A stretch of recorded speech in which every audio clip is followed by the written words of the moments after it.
Hey, hello everybody. How we doing today? Ah, stretching. Hopefully everyone had a good week, as good as a week can be in these crazy times. Hello Monarch. Hey Rob, how you doing? Hey Finn. Hey Anordil. Lycan. Head Smacked. Nice to see you guys. Thank you for joining me here. Today, if you can believe it, we're going to be doing some Skyrim modding. Doing okay, banging my head against the wall. It is the LE creation kit. Yikes, my friend, I'm sorry. That is the creation kit is temperamental at the best of times, but my understanding is that Legendary Edition's creation kit is significantly finickier, for lack of a better term. I thought this was Dark Souls 3 modding. Are there mods really for Dark Souls 3? Tang Mango says, do not try Sprite Ginger, it's ass. Sprite Ginger, huh? Interesting. I do like a ginger ale. God, I haven't had a ginger ale since Nom. Apparently there are Dark Souls 3 mods, huh? I mean, I feel like, God, the Nexus has so many different games now listed on the website. But of course, like, the degree to which you can mod something depends from game to game. Before we dive into it, well, I guess this is kind of diving into it. I got a fun little bit for you guys. So hopefully, this is actually before we dive into it. Hopefully the stream quality will be consistently good this time around. I've been on and off the phone with Spectrum for the past week. They are understandably under a very high load with quarantine. But last night, our internet went down for approximately 9 hours, and I think we actually had like a supervisor technician come out to our house and kind of explain what was going on. I think they upgraded the upload infrastructure for our area. I've been testing it this morning.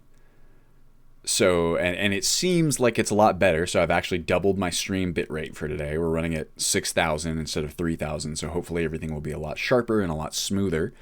I have on actual Skyrim enabled borderless windowed mode, so the performance in game is going to be a little lower. It's typically that way in borderless windowed. Also, I've got a bunch of crazy stuff running here, but for you guys it should hopefully be a better viewing experience. I will keep an eye on the stream health, but let me know if you start experiencing buffering or any other sort of stream issues, and I'll go ahead and take care of it. Finn says, 9 hours, how did you survive? Luckily, it was right in the window that mostly I was asleep during that time. It happened late last night, and I was working, and I was like, well, I might as well just go to bed anyway if it's going to be off. And then when I woke up this morning, it was not quite fixed, but fixed pretty quickly, and I went and tested the stream. So, something that's very exciting here. It took a long time, although, I guess 9 hours, I have no idea what goes into, like, physically upgrading hardware infrastructure, so, like, I couldn't tell you how long it's supposed to take. Just happy to have my internet back. I was afraid I was going to have to cancel the stream. That would have been a real bummer. Hello, Chill Banana. How you doing? Big thing here is that I've been testing open cities. Because I'm a masochist, I guess, and I don't know, if any of you guys were around, in the last stream, our boy Sacroletius was really inspiring with the way that he'd kind of manually mashed together all these different mods. So I kind of took it upon myself to do a similar thing with a lot of the location mods, and while I was testing a bunch of them, I kept encountering areas in which it just would have made a lot more sense to be able to access the exterior world space at the same time as the city world spaces, right? And I've always loved the idea of open cities. I don't think anyone who hears about it dislikes it, frankly. I think it's one of those things where everybody's just universally like, yes, this is awesome. It's just a question of compatibility and performance and whatever. So from my testing, the performance is actually not bad. It's a little bit less, as you can imagine, than when the cities are in their own world space or in their own cell. But it's a lot better performing than I thought. And frankly, to me, I think the way that I'm kind of leaning, especially with some of these settlement mods, is I would rather have the performance in cities be a little bit, slower and provide a much wider depth of gameplay options. That to me seems like a lot of fun. And just there's so much that you can do. What really, I'll tell you like what the thing was that kind of really pushed me there. I was telling Finn about this on Discord. Let me catch up here. OC Pog, what you explained to me the other day got me hyped for, so what he's talking about there is what we were talking about. I always use open cities. You crazy, but hell yeah. Also, hello. How you doing, Milquetoast? So what really got me going on it was that I've been testing holds a lot. Holds, for those of you who aren't familiar, is it's called Holds the City Overhaul, I believe, is the full name. So really, really cool settlement mod that takes all the cities and does a whole lot of stuff to them. Almost all the cities, not Markarth, strangely enough. And also, it's kind of a misnomer because I guess it is a city overhaul, but it tweaks so much more than you might think. In fact, here, let's go ahead and bring it up. Holds the City Overhaul, SSE. There we go. So there's a map on this page that you can see, where you can see all the different, here, hover zoom, all the different areas in red are areas that Holds edits or adds something to. Some of these are brand new settlements like Blackmoor, Lane Aston, as you can see, Amberguard, Dunbarrow Village. But beyond that, there's changes to all the villages. There's just little changes here and there to like settlements that you wouldn't even think of, farms and things like that. It is way more extensive than I ever imagined. It's really, really cool. There's some, not every single change that it makes is something that I would use. Like, for example, Falkreath is its own separate cell now, and like the run up to Solitude is its own separate cell, which is kind of one, antithetical to open cities, and two, it's not quite my feel, but there's so many changes that I plan to integrate from this. Anyway, I was investigating holds, and specifically the changes to Mistvale Keep here in Rifton. If you're familiar, Mistvale Keep is the palace of sorts for Rifton. And one of the things that it adds, it tries to fill out just the palaces and the castles across the entire game, as you can see from that map. It actually works wonderfully alongside Palaces and Castles Enhanced. Really makes these places feel sprawling and interesting to explore. So one of the things that Holds does, one, is that it adds these kind of vaults to most of the castles that it touches, which is really cool because it kind of makes sense that, you'd have these, like a Holds holdings, for lack of a better term, would likely be stored in the castle because it's the most defensible point in a hold, right? So you have that, and then in Mistvale Keep in particular, there is like a noble's quarters that it adds, so it kind of like expands the lodgings. And one of the things that it adds to the noble's quarters is this balcony that you go outside into the Riften world space, and there's a balcony there. And you know what? Why don't I just launch it? Because I have some other stuff set up. I can show you guys directly what I'm talking about here. Let me go ahead and activate holds. I will warn you, though, it's going to be... What we're looking at here is kind of a compatibility nightmare. You're going to have a lot of clipping, a lot of crazy shit going on. Actually, you know what? Holds is going to be super gnarly with all the rest of the stuff that I have installed here.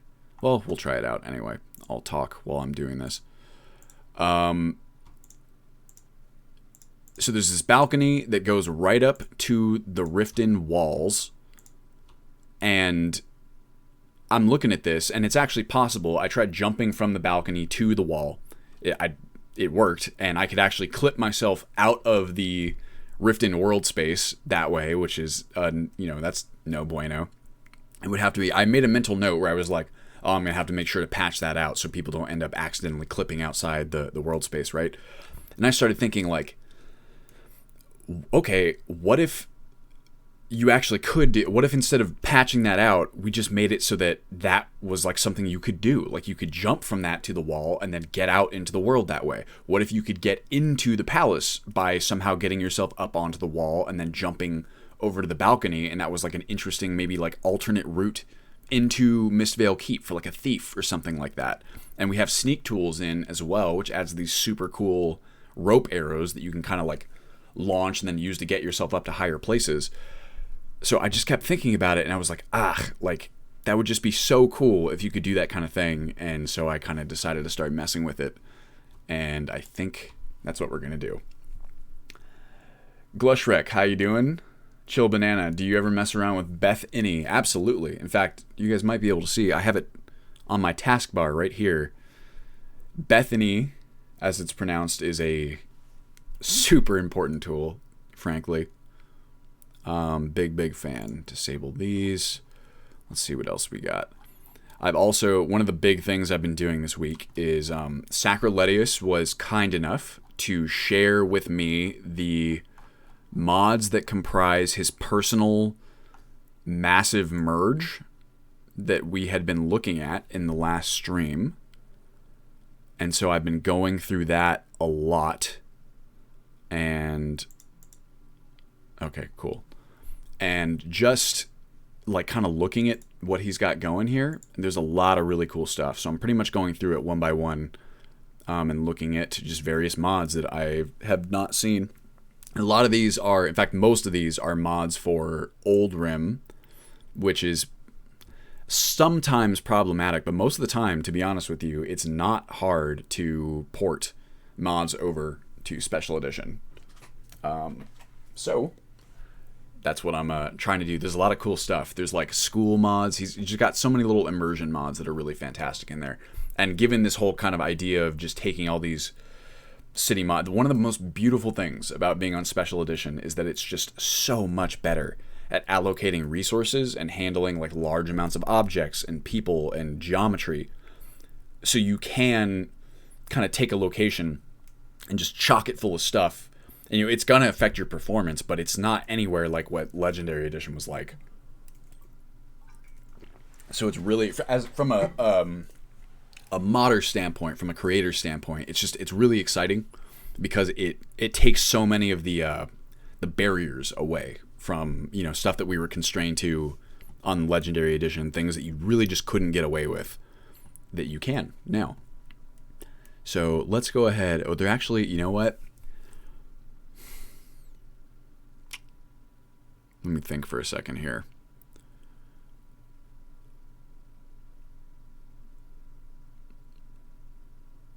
Well, okay. Let's see how this goes. This actually, as I'm thinking about it, it's not going to work. But well, here's what I can do. I can pop in. I wanted to go ahead and test a bunch of textures that I've been messing around with. I did a bunch of texture selection, as you might call it, and I wanted to jump in game and kind of see how they're all fitting together. So we can do that right now. What I'm going to do is I'm going to go and show you guys the singular spot that was the inspiration for all this. The problem is that it won't actually show you the open cities from the holds thing, because patching things for open cities, essentially what you have here is Arthmore for open cities has taken everything that would normally be within the city world space, the city cell, and transferred them to the Skyrim world space. The regular city cell still exists, and you can still go there, and a lot of mods that aren't patched will take you into and out of the city cell. So it kind of makes things a little bit confusing, and that's why you got to patch it manually if there isn't a patch available. Glushrek says, Peon, you have not missed anything thus far, really. We're just firing up the game right now. Glushrek says, will you be using Nemesis or FNIS? Would really love to see CGO in there. Yes, Glushrek, I can guarantee to you that we will be using either Nemesis or FNIS, one of the two. Combat gameplay overhaul, will very likely make it in some form, probably not with the full range of features that it kind of offers out of the gate, because it can be a bit unbalanced for Requiem, but we will likely balance it for Requiem because there's a lot of fun stuff in there. Positive comment guide. This is an ultimate Skyrim modding dev stream. Is in Cisco. School mods, that will be great. Tyler, how you doing? That's my boy. Note by is Rob, also my boy. Peon, the animation changes for CGO are awesome looking, not gonna lie. Monarch Gaming, two-handed casting, grip change or riot. Yeah, the grip change is something I'm particularly excited about. It's just, I'm not sure. What I'd really like to do is get in weapons with different animations. So spears and all the stuff you might find in like what is animated armory, things of that nature. Just something that makes using different weapons feel different, kind of closer to something like Dark Souls. That every single melee weapon doesn't handle more or less the same way. So as to how that will interface with combat gameplay overhaul kind of remains to be seen. Monarch says, Finis is kind of dead. Is it not? Nemesis seems to be what is supported for the next 3 years. Nemesis is kind of the new hotness at the moment. FNIS is no longer being developed because the author for has effectively retired. He said as much.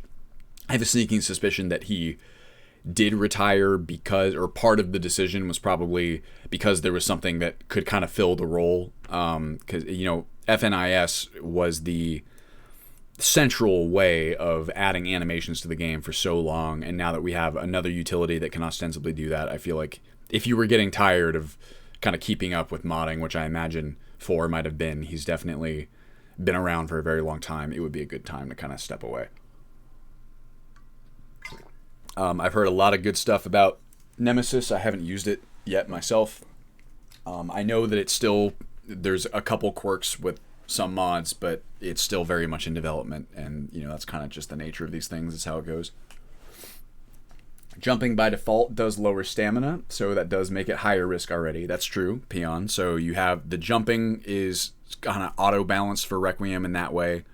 Really, I'd have to take a look at all the different features and kind of how it implements them in order to make educated statements on how we might balance it. You know what I mean? Oh, hold on a second. Excuse me. I need to stretch.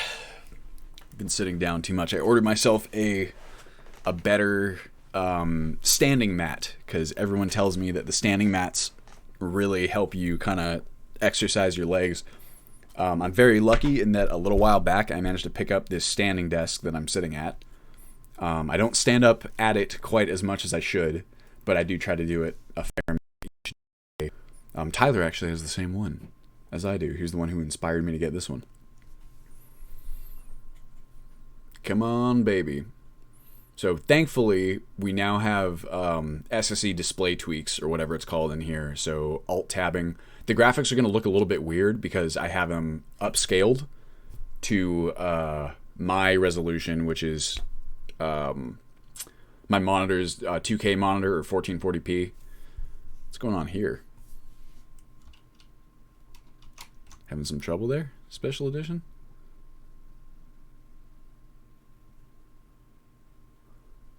Hello? Maybe some... Oh, there it goes. Why is it so dark?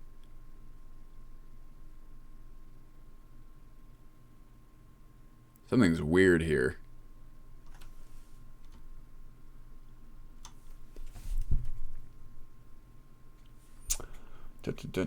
Oh, there it goes. Standing mats make a huge difference. I volunteer at comic expos, and having them at tables is a huge benefit. I have like it came with a little. It's like a very thin mat that it came with, which is like okay, but it's not great. And I've seen a lot of people say that it makes a big difference when you are using one of like the actual decent standing mats. Okay, so we're gonna start a new game here. 1440p gang minus 1440p 165 hertz. Oh my god. Although my 1070 can't hit FPS near that with an EMB. Yeah, absolutely. I'm in the same boat.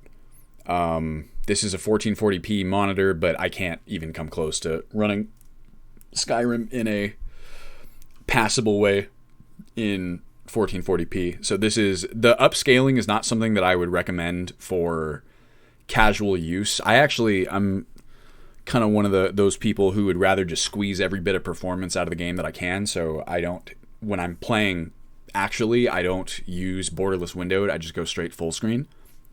But if you're going to use borderless windowed, this SSE display tweaks is a real godsend because it just makes it so much easier to like alt tab out and do things like that. And even the upscaling, it doesn't look bad by any means. It's just a little, what's the word? Edgy. It's almost like it's aliased, for lack of a better term. Like you can kind of see the text. I don't know if it comes through to you guys.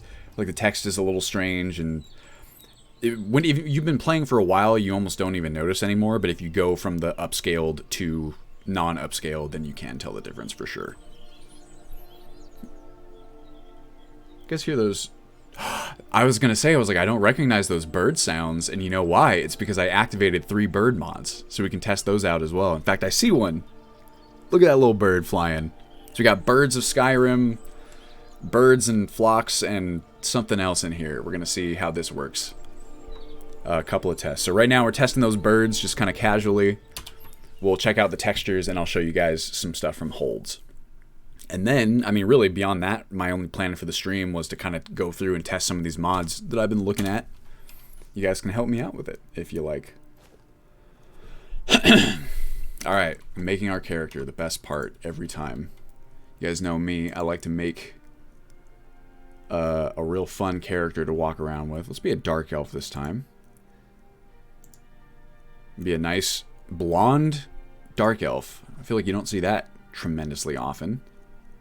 I always just love, it's like, perhaps this is strange to me, but I love making cute characters, and there's so many different hairstyles to play with. Like, look at these, they just look so good.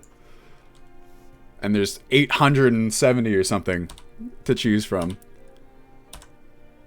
These are a bit formal for my taste. Let's get something a little bit more rugged. What do you guys think? This one's okay. Kind of like a mix of, I mean, it's still very formal. But I could see someone maybe adventuring with something like that if they really... We're going to call her... Ag. That's her name. Noteworthy Nerd, hello. ASO says, I have 1440p with a 1080 Ti. I'm lucky to get 60 FPS. Oh man, that 1080 Ti, I wish I'd picked one of those up back in the day. Chill Banana, what loading screen mod are you using? It's called the general TES load screen replacer or something like that. Monarch 16 gigs VRAM at the same cost as current 8. That's crazy. Lycan says, Dylan, you should check out the Strange Runes mod. Let me write it down real fast just so I don't forget. We'll check it out after this. Well, actually... Oh, shit. Whoops. Take it easy there. Could you not, please? Cool hairstyle. Okay, you know what? You're done. So you can see here, I was talking about this in the last stream, right? So you see these... This is probably one of the KS hairdo hairstyles. And those are the Salt and Wind textures, which I absolutely respect the effort. And there's like a certain style to it that I know a lot of people like. For me, it actually looks slightly less realistic than the standard KS hairdos kind of texturing. Which I think some people don't like because they think it looks a little bit too, what's the word?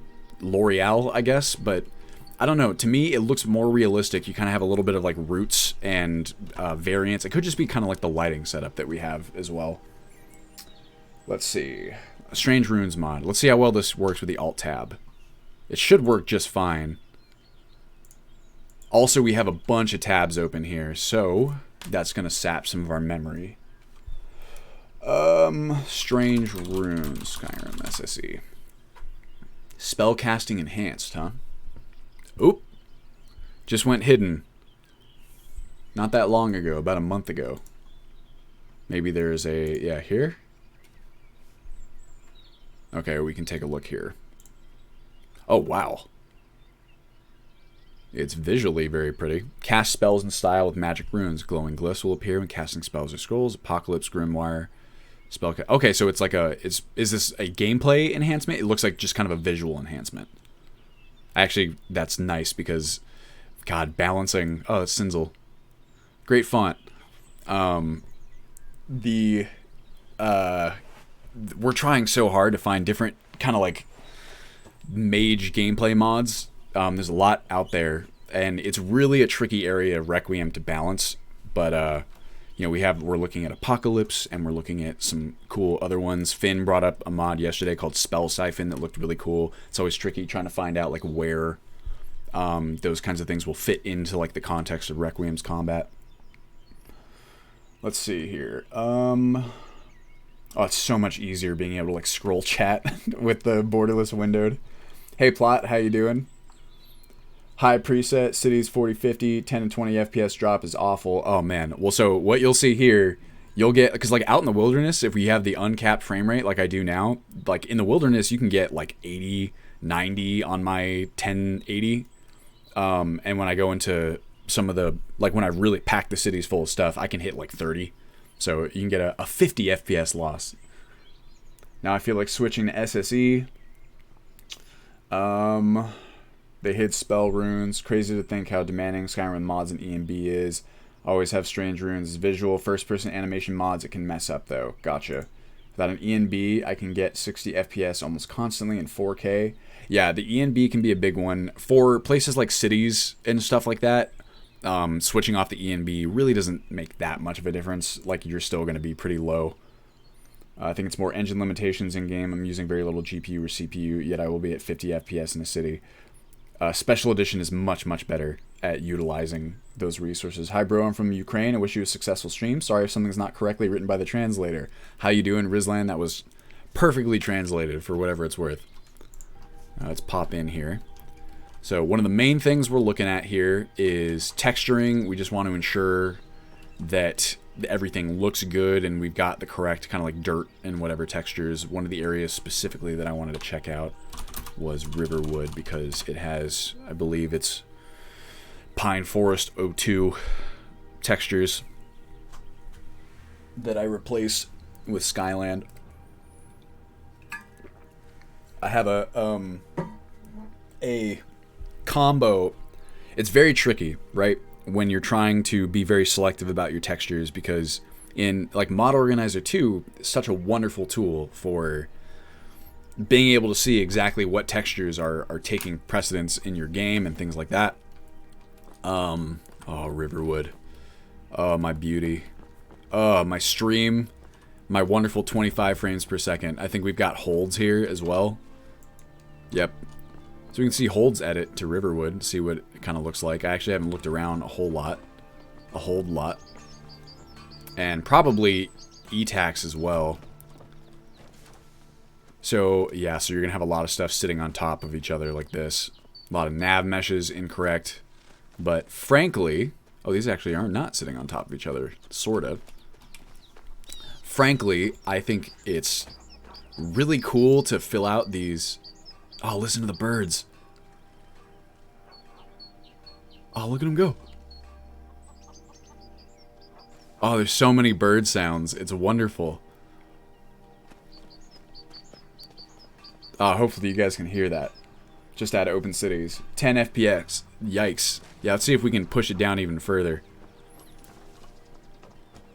So you got so many things like this, and probably what I'm going to do, what I started to say was I really like just making these towns, and I want to try really, really hard to circumvent some of the dinkiness of Skyrim. Everyone knows that Skyrim has significant, what you might call scale problems, right? Where it just every city, every town feels just super teensy and tiny, and that's something I would really like to address. We started to by adding so many different population mods, and you have people just kind of wandering about all over the place. And I think it's going to be really fun. It's gonna. You can see here, this is where ETAC is being overwritten. It's expanded towns and cities, for those of you who aren't familiar. You have enhanced landscapes as well, that is just making these forests feel dense AF. Birds look great, adds liveliness, significant dink. I have mid-range PC, 1050 Ti. I hope I'll be able to get at least 30 FPS. You'll get a lot better than 30 FPS in a lot of areas. Like you can see here, even with the stream running and even in borderless windowed. Oh. Bro, what you got?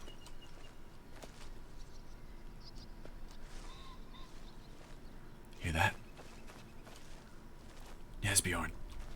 Are we hunting? Cool. This is the texture that I wanted to evaluate, actually. Looking pretty grand, if I do say so myself. Birds are great. Too much grass in cities and roads. So Plot, what you're gonna see here, pretty much any place we go to, there's gonna be grass everywhere. And the reason for that is that the areas have not been painted to remove grass from the locations that it's not supposed to be in. Or what you'll have is, like, let's say you have one mod, like expanded towns and cities, for example, will come along and we'll have 3 different mods, we'll say, editing the same area. Let's call it holds, JK Skyrim, and expanded towns and cities. Let's say they're all editing Riverwood at the same time. The last one loaded is going to try, each one is going to try and paint, at least if it's kind of set up properly, which all of those mods are expertly put together, so I guarantee they're doing landscape painting for grass. Every one of those mods will try and remove grass from the areas within its version of Riverwood where there shouldn't be grass anymore. But when you stack them all on top of each other like that and you haven't conflict resolved anything, they don't know about each other, and so you'll have grass, like whichever one, it's like with anything else. The one that's on the bottom takes precedent when it loads into the game. Okay, this was the texture I wanted to evaluate specifically. Looking real heckin' nice, if I do say so myself. What is this tree? Hans vanilla trees. I don't think trees really grow out of... Well, I guess that could be like a dirt plot. It's not really a rock. So maybe a tree could grow there. I'm not a botanist. Long story short, in order... Like, when patching these various city mods together, I'm going to have to manually go through and paint the landscapes myself to tell the game exactly where the... Uh-oh, this is not good. The grass should not grow. So right here we've got a problem where one of the landscape textures for Skyland is coming through instead of the Mysterious Dawn one. So that's something I'll have to fix. What's up, guys? What's going on? Is that a bandit? You running from a bandit? Looks that way. Whoa! Jeez, take it easy. Stop. I said stop. Ow. Violent. Not a fan of kill moves. Never have been, probably never will be. So you can see here, if we get real close, this is the texture that we want for this area. That's the Mysterious Dawn one. And it's coming through like that because of blended roads. But for some reason, I must have not hidden one that I was supposed to. This right here is the Skyland texture that's coming through instead. So we've got a mismatch there. We'll have to fix that. Rond. Plot says, too nice hair on bandits. It could be, but once again, keep in mind that virtually none of that stuff has been edited. They have the vanilla hair replacers, but nothing else has been adjusted. This guy doesn't have a vanilla hair replacer. That's vanilla hair. Also, just, I don't know, in some cases, people have nice hair, you know what I mean? Some people, even if it doesn't take very much effort to have nice hair. Just got to take care of it a little bit. If you care about your hair, do it. What's up, Brist? Beautiful. Anyway, let's go ahead and take a look at that hold stuff. So what we're going to do is, well, you guys can see, how about this? You want to see whiterun with open cities? Let's go to whiterun stables. You guys want to see a real performance drop. This is your spot. Give me those dirt roads. And so I'm going to, here, dirt road texture. Alright, so I've written that down so we can go. You guys can see what it's like, how to kind of go through and selectively get your textures. I started to say this. So MO2, fantastic resource for seeing exactly what texture mod is taking precedent where. And what you typically want to do is layer your mods so that the ones that the ones that have the textures or whatever that you want are the ones that are showing up in game. But you'll encounter problems where, let's say you have 2 texture mods, right? And from this one, let's say they both cover the exact same, areas. They're both the exact same set of textures. What do you do if you want some textures from this one and some textures from this one? Then it becomes kind of an issue. And then what you have to do, at least the best way that I found to do it, is I go through the virtual file system in MO2 and I selectively hide the textures that I don't want, or I make it so that, some will come through from one and the other ones will come through from others. And whenever we replicate the install with automaton, it recognizes all of those things. So if you hide something in MO2, and when I build it out in automaton, those will be hidden for users as well, which is really, really nice. Here. So here's another example of landscape painting, or the lack of it, I guess you could say. Like, clearly this entire area should be painted so that it doesn't have grass on it, but the game doesn't know any better right now because nothing's been resolved. Here's one of your holds stables, which frankly is really cool. Shaddy Fat Mass says, are you guys strictly doing graphics right now, or is the content / systems being tested at the same time? It's all being tested, my friend. It's right now I'm in what you might call the research phase, as I've been calling it, which is just me going through and checking out all the different mods that I'd like to potentially include in the initial configuration.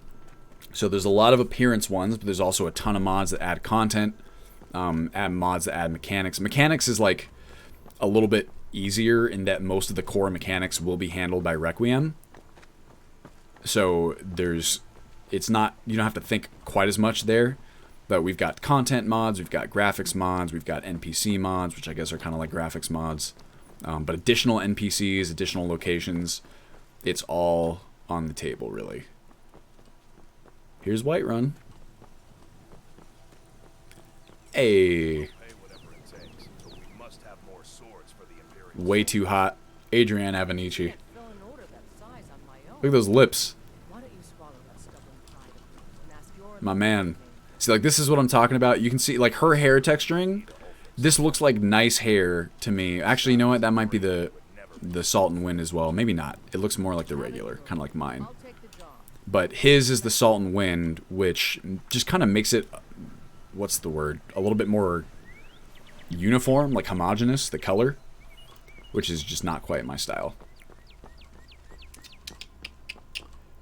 When is Legacy of the Dragonborn phase? Oh my god. That would be far along in the future. So there's your open cities. This area is not nearly complete yet.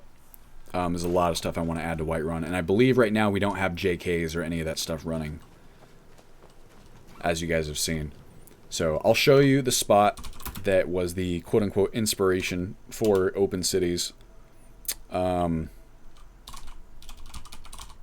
then we'll pop back out, see if we can't fix that texture problem. And then also, what I would like to test specifically on stream is the Solitude docks expansion, which is something I'm trying to decide exactly what line of mods I'll be using for Solitude.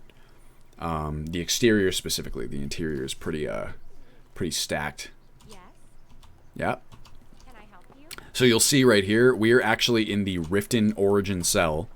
This is the one that you would normally load into through these doors, right? And it's completely empty because all of the NPCs, or most of the NPCs, have been moved to the Open Cities version. So if I go out here, in fact, here, let's make a save, just so I can show you, because we might not be able to make it back into the cell easily.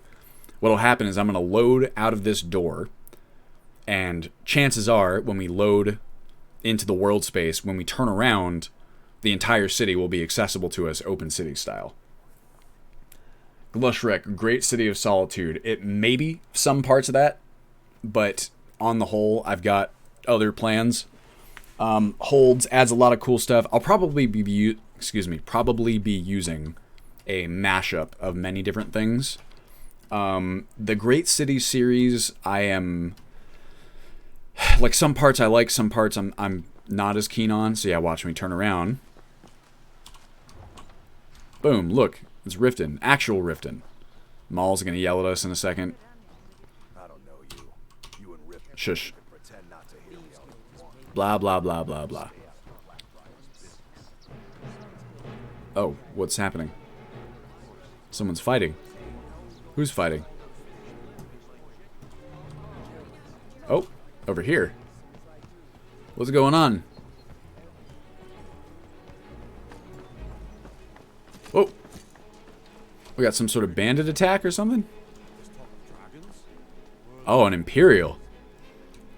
Bro, you were very brave.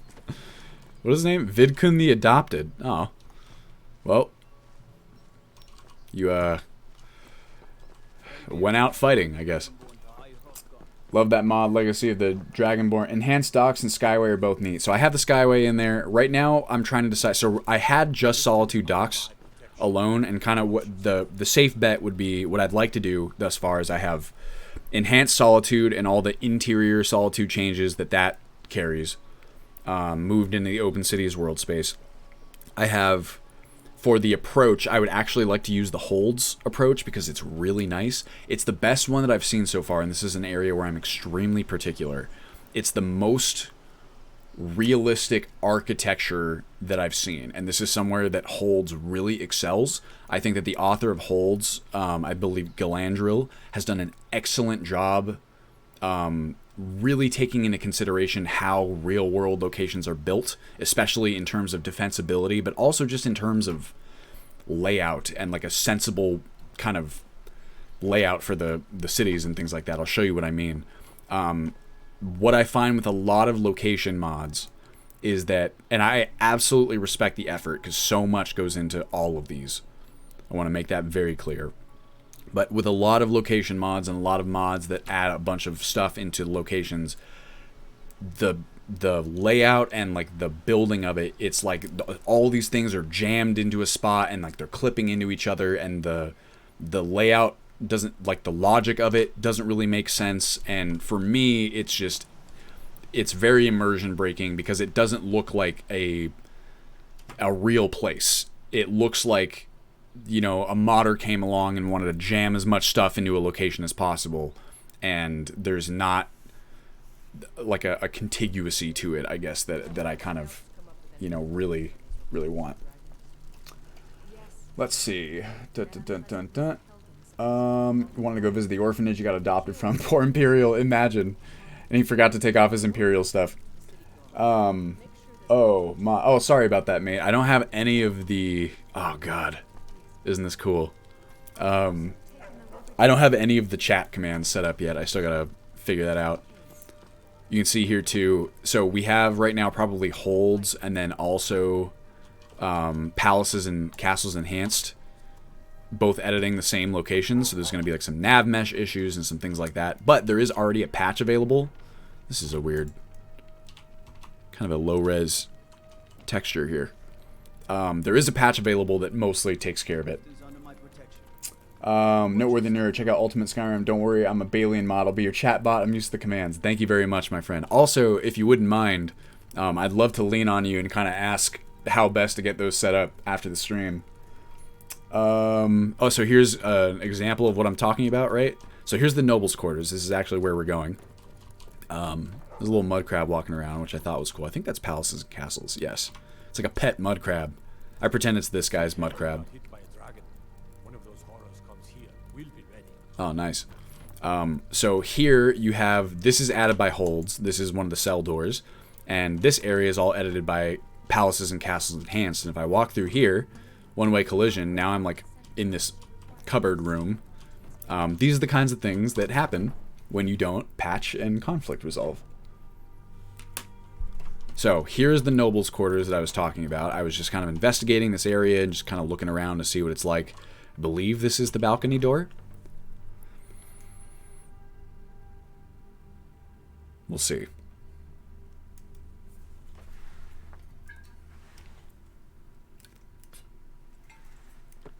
I'm gonna need a refill on my water. Hydro homies, where are we at? Oh, no, actually I didn't go out here. But this should do the same thing. So you got a little balcony here, right? And you can see holds actually edit. One of my favorite bits about the holds edits from Rifton is that it doesn't do a lot to the interior. It mostly focuses here on the castle and then also on the... Wait, is this the palace? No, this is holds. Also the exterior, which it fills out to be a little bit more full, for lack of a better term. And I'll probably be using that alongside better docs. This is the door, I think. I'm already in your Discord, same name. Awesome, thank you very much, man. So this is this the right one? Yes, this is the one. So I came out onto this balcony and I was like, oh, what a nice view, right? And there's no way it's already patched for open cities, is it? I don't think so. So I saw this here, like that, and I'm looking down at this wall right here. This is the wall to the city, and I can just hop right onto it. And then if I jump out here, do I have God mode on? I do. If I jump out here, I'm now outside the city world space. You can see this is not the actual Skyrim world space. So I was like, gotta patch that, right? I was like, how much cooler would it be if it were just open, you know? If it actually let you do exactly what I just did. Or if maybe you could, I don't know, like, fire a rope arrow and, like, get your way up onto it. Like, I don't know, let's see if we can actually do that right here. Help. Rope.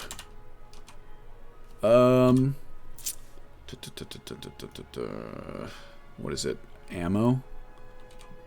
There we go. Add item C904, E381, 10. Do I have a bow? I do not. Help hunting bow. Sure. Boom. Let's see if this works. I feel like it will because I'm pretty fucking close. Did I miss? Oh, I got it. Oh, but it's too close. Damn it. Well, you can take my point. There might be a spot where I could get up here, but let's say you could get up here any number of ways, right? Like, if I had whirlwind sprint, I could go over here and probably sprint my way up and over the wall. I'm sure there's many ways to get up onto this wall, excuse me. But it felt like the kind of thing that I should be able to do. It reminds me so much of, like, Morrowind, which, as many of you know, was my initial kind of entry into the Elder Scrolls series, where the vast majority of cities were an open world space. You see, all these won't work anymore. Now we have to do this. Here. There's a... Here. Easiest way. Oops. Wait, rope arrow, this is new, right? Yes, that is from Sneak Tools. Which most likely, of course, anything that I show you guys here, virtually none of it is guaranteed to make it to the final or initial build. It's just stuff that I'm experimenting with. Oh, my camera's frozen. What happened? Uh-oh. My bad, you guys have been saying that already. I wonder why. Just Alt-Tab, did I break it? Let me see. Display capture. No. I restart it? What should I do here? Re-add it, I suppose? Does that mean we can send you an insane list of super nice mods? Absolutely. Send me anything you got. I'm currently evaluating pretty much everything that kind of catches my interest. What do I do, streamers? Is there like a refresh button or something like that? You can always re-add it. Let's see, video capture device. I don't know. Here, let's try and do this. Let's remove it. Remove. Let's add video capture device.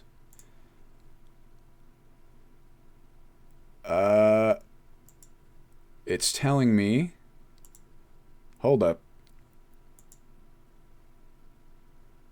It seems to be having a hard time here. Pull out USB cord. Yep, that's the thing to do, I'm sure. Let me see, which one is it? Hold up. It's this one, which is here.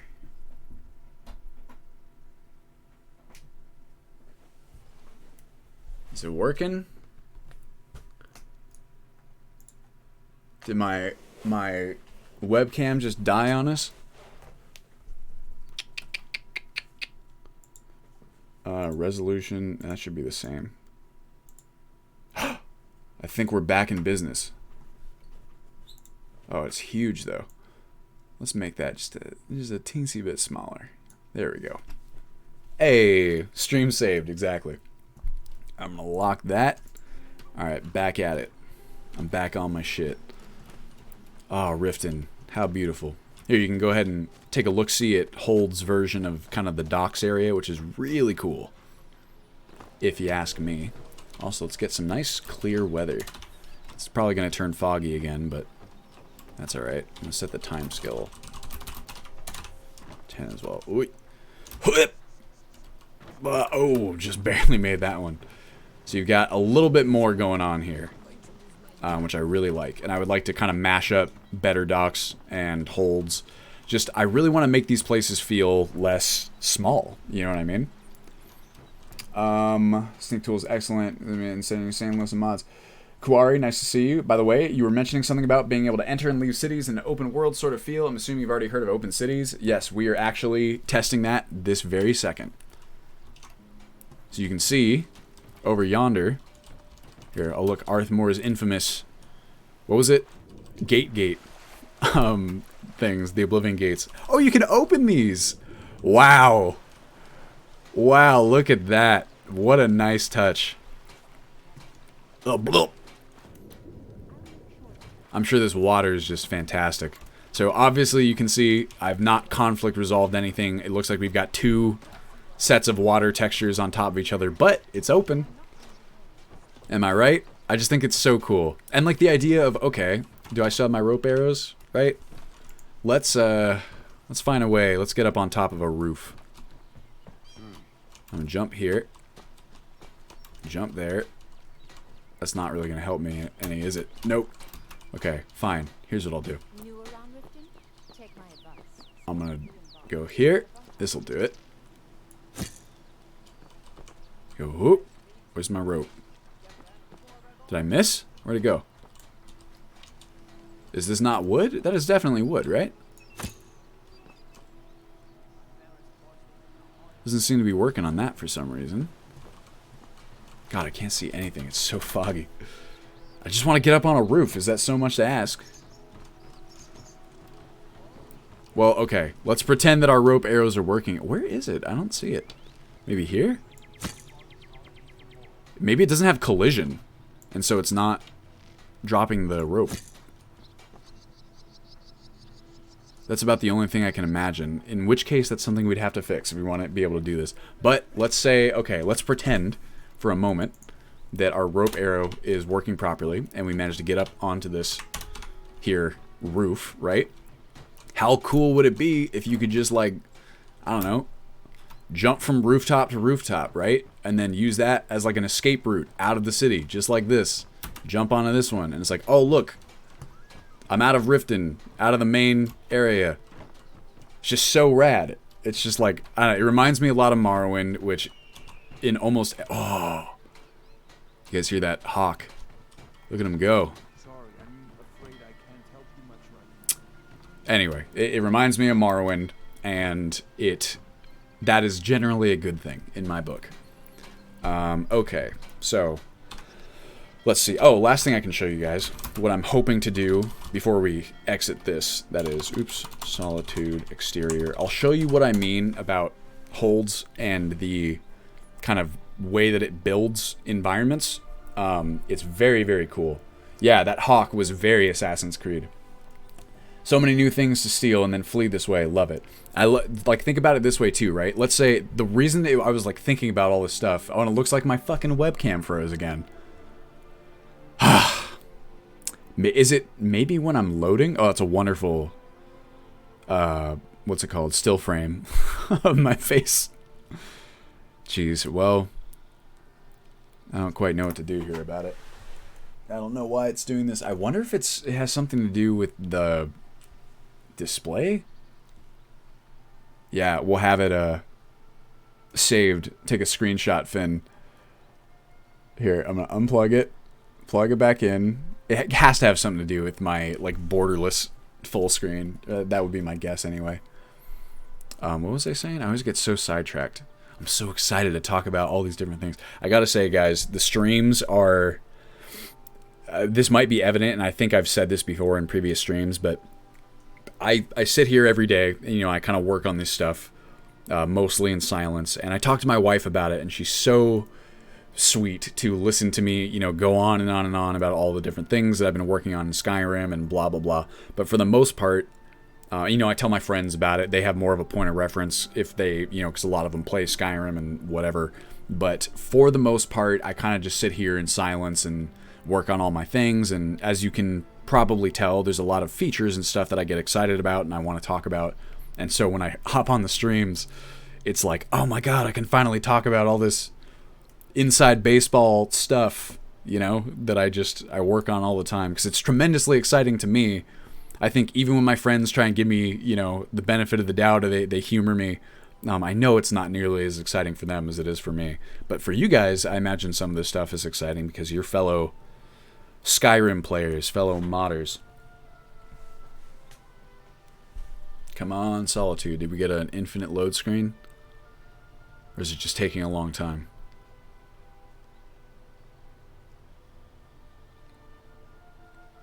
Hello, Skyrim. You might have gotten an infinite load screen. Oh no.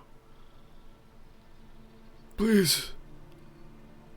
Please, Skyrim. I think so, because it otherwise would not take this long to load. I mean, there's a lot of resources there, but it shouldn't. Either way, gives us a chance to fix that other stuff. Can we get an F in chat, please, for our infinite load screen?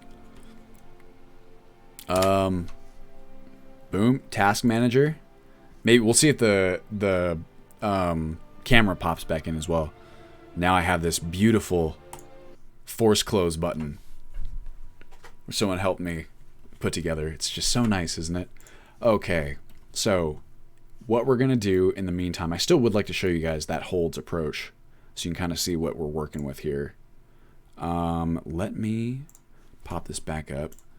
So what we're gonna look at here is, so this, if you guys aren't familiar, this data tab is extremely useful because what it will show you is exactly what the virtual file system you'll be running is once you launch the game, if that makes sense. You can see what textures are going where and just all the different stuff that's going to be in your game.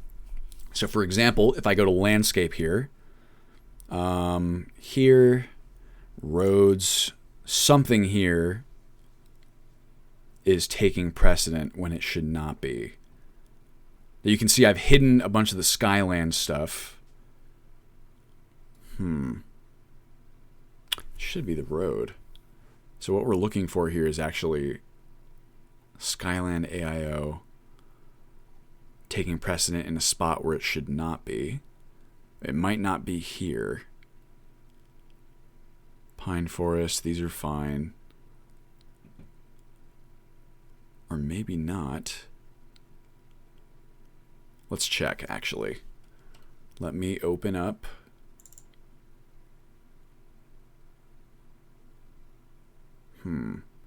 This is like the most that I can think of. It even has a DDS preview. Pine Forest, that's fine. Could it possibly be this one? I don't think so, though. I think these are forest textures. I don't think this is what we're seeing on the road, but I could be wrong. Let's see, loading in Skyrim really needs some optimization in general. Even on my SSD, it takes a little bit. Could be Quarry, although it's pretty fast, I would say. I have an external, actually, SSD, and it's pretty good. Did you install the mod that makes the any file searches for values load to memory? Really, really effective to reduce load screens. Yes, that is like any file cacher, I believe. That one is installed. I'm wondering if it's not this. What we can do is take a look. Rocks edge trim. This shouldn't be it. Snowstone, that's fine. We had, I wanted to check the Skyland Tundra as well. Let me look at blended roads real fast, because that is working. Blended roads. It might give us some idea of where to look. So we can look at the file structure of blended roads, textures, clutter, Black Reach Road. That's not what we're looking at. We want to check that as well. Landscape roads, Bridge 01, Road 01. See, these all... But these are the actual, like, models, I think. Escape bridges, roads. Excuse me. Yeah. So if you guys are curious, let's see. Hazard says most of the action takes place far from the major cities. Are there any open dungeons? Not really so far. Most of those are still their own cells. Fix face cam. I can try. Let's see how it goes. Oh. Unplugged, plugged back in. And I can try turning it off, turning it back on, I guess. Let me see. Video capture. There, same one. Properties. Switch there. Switch here. There we go. I don't know why that keeps happening. Oh well. What do we got? 970 Pro, and it still takes a couple minutes for initial startup. Changing cells is usually only a few seconds. Yes. And on Elder Scrolls Skyrim, can I use Ultimate Skyrim mods?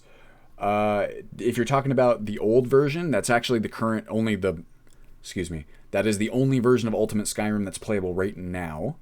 The new one is going to be on Special Edition.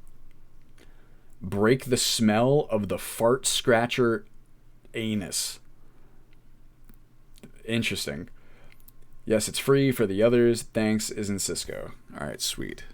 I don't know what's going on here. This should be like a landscape texture. I don't actually think it'd be one of these roads. Let me see. Priority, please. And we're going to go down here to Skyland. Let me see here. No, it would be a landscape texture for sure. Dirt cliffs, roads. Dirt 02. This is definitely it. I think that's the one. I bet you if we hide this, that'll do it. Alright, we'll try it. Try it on the next one. So let's hop back in really fast and take a look at holds for Solitude. Because what we're going to do is we're going to take a look at Hold's approach to Solitude, and then we are going to compare that to kind of the enhanced Solitude docs and see what we got going. Have you ever tried out Skyrim together? I have not, but I keep tabs on it just because I think it's a really cool project and it seems very interesting. God knows that I would love to play Skyrim multiplayer with friends. Monarch says you should check out Bleak Falls Barrow Revisited. Actually, it might already be in the install. If not, it's in my downloads folder. So I got that one. And then I also have, what's the other one that person made? I think it's Sarthal Revisited or one of the other big dungeon mods. There's a couple like that. I have a couple mods in there that expand dungeons, which would be just to make them feel more like real places. I was actually thinking about this earlier today. Some of the dungeons in Skyrim have a real theme park. Oostengrab, that's what it was. They have a real problem where their theme parks, instead of, an actual location, this is, of course, further evidenced by how every dungeon features a convenient route right back to the start whenever you beat it, which I don't really mind. It's like, okay, fine. But, and of course, like, I don't know, how much is fair to expect out of the box, but I do like it when mods come along and kind of expand dungeons so they don't feel so much like these kind of just linear levels. They're very video gamey, if that makes sense. Also, while this is loading, if you'll excuse me for a moment, I'm going to go ahead and refill my water bottle. BRB. Wish me luck.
done it, everybody. Oh, hey, look, my camera froze again. Oh, no, there it goes. Here. We're going to stand for a little bit. Whoa! Come hither. Standing Matt. There we go. How we doing? Requiem patch? Nope. Not even in there. Rune Wolf, how you doing, my friend? See those manly tight buns? He works out those cheeks. God, I try. Uh-oh. How's the stream doing? I saw it dip for a second. Uh-oh. I see you, stream. What are you doing? You take it easy. How we doing on our load? The initial load times are very long. So we're going to check that road texture. We're going to check holds just real quick. Just real fast so you guys can see what the approach to holds looks like. And then we're going to pop in Enhanced Solitude Docks, which I do believe I've tested before. My concern is that it's going to be a bit too busy and kind of suffer from some of those problems that I mentioned before. The Enhanced Solitude Docks in and of itself is a merge of 3 different mods. It is Solitude Docks, which is the one that I'm currently using. It's Solitude Expansion, which that one I know in particular has been problematic for me. Did it freeze the webcam again? Ah, that's gotta be it. Ugh, that's annoying. It's something to do with Skyrim doing the borderless window, I bet you. I mean, I can turn that off, but it's just so useful. Here. Display capture. At least we kind of know how to reset it, I think. Go here. And then back to here, right? But if it's going to do it every time I Alt-Tab, then I might as well just turn that off anyway. Did it work? Oops. Come on, baby. Ah. I'm going to have to figure out a solution for this because I like having the webcam. I like being able to connect with you guys in that way.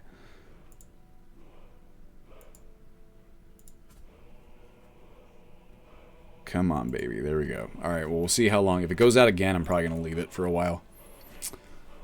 Okay. Load. That's, of course, ag. Or girl. No, I'm actually going to load this one. Yes, please. Yeah, so anyway, it's Solitude Expansion, Solitude Docks, and Solitude Docks District. The latter two, I'm a big fan of. Solitude Docks in particular, I think is really well done, and that's the one that I currently have running just kind of standalone. And my sneaking suspicion is that if Solitude Expansion doesn't really work out for me, I'll just keep Solitude Docks and then expand. There's so much additional expansion to Solitude going in already that it might be fine. We'll see. Don't kill me. I'm not trying to activate combat. Okay. I'm not trying to activate crafting stations. Am I hitting a button or something? What is happening?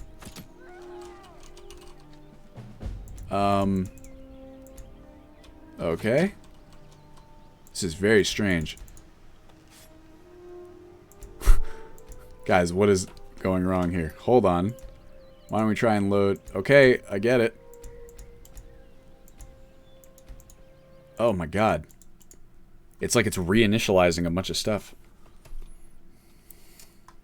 Dun, dun, dun, dun, dun. Fully trust the process. You don't need the cam. How are we meant to finish fapping if there's no cam?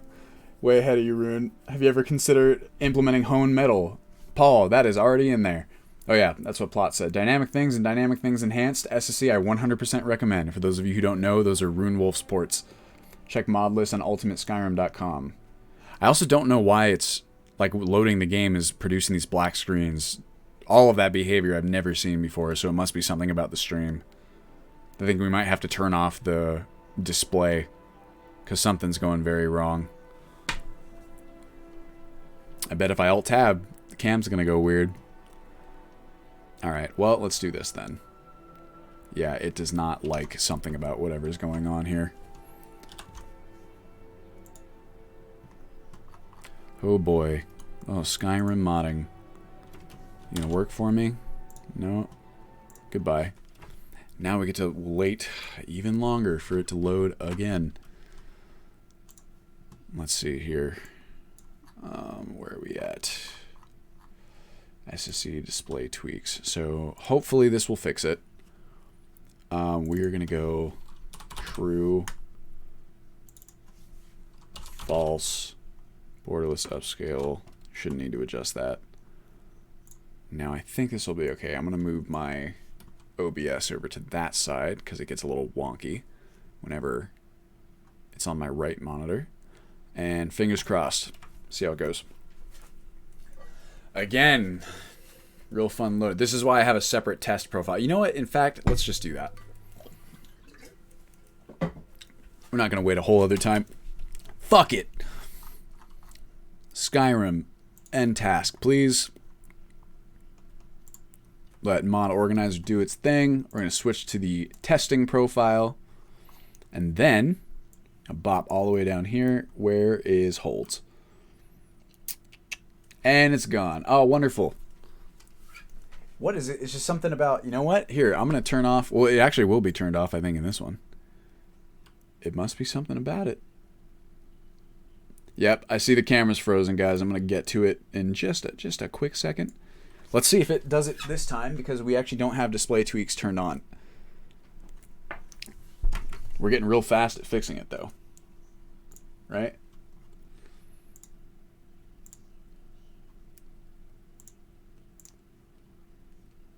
Did it work? No? Famous last words. Not so fast, I guess. Maybe it's just this like shitty port or something. Here, let me try and plug it into a different one on the back. Ah.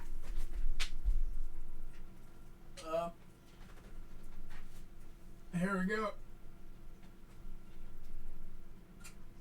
Oof.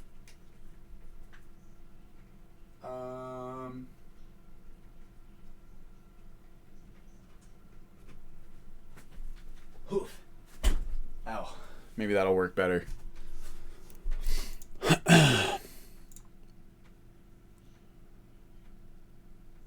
My other favorite game, I don't want to see a huge soulless face in Skyrim.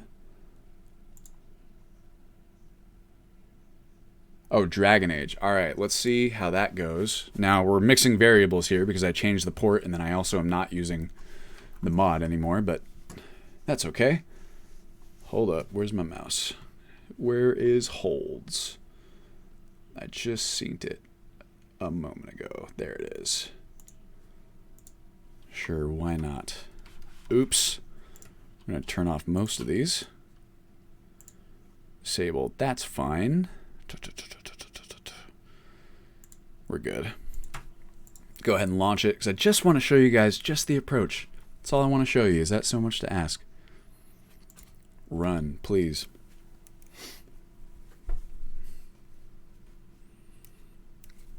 Excuse me. Rude. So we're going to do this. But yeah, so back to what I was saying before. The wild card is Solitude expansion. And if that one's just a bit much, then I don't know. I might just go with the docks, just because there really is so much content otherwise. Holds adds this also, like this whole interior world space or cell to the cliff of Solitude. There's so much more stuff going on inside the city itself. And if I can, the real challenge will be taking the world space that holds adds for the approach, because it does add its own like cell, which I'd want to take it all out of there and then put it in the regular Skyrim world space. That'll be a challenge. But to me, it feels like it's worth it just because it is really solid. Like, I think you guys will agree when you see it. It looks really, really good. And it's just the most sensical take on the challenge that I've seen thus far. And I feel that way about a lot of holds cities and settlements. They feel real. They feel like actual kind of medieval locations. They are well considered in a way that is just, I think, really, really awesome. Campiotti said, are you trying to open cities USSE? Yes. So that, I mean, that part's pretty much done already. It's just a matter of moving everything else into the open cities kind of style so that it's all in the same world space. That's a challenge. Here we're going to do new.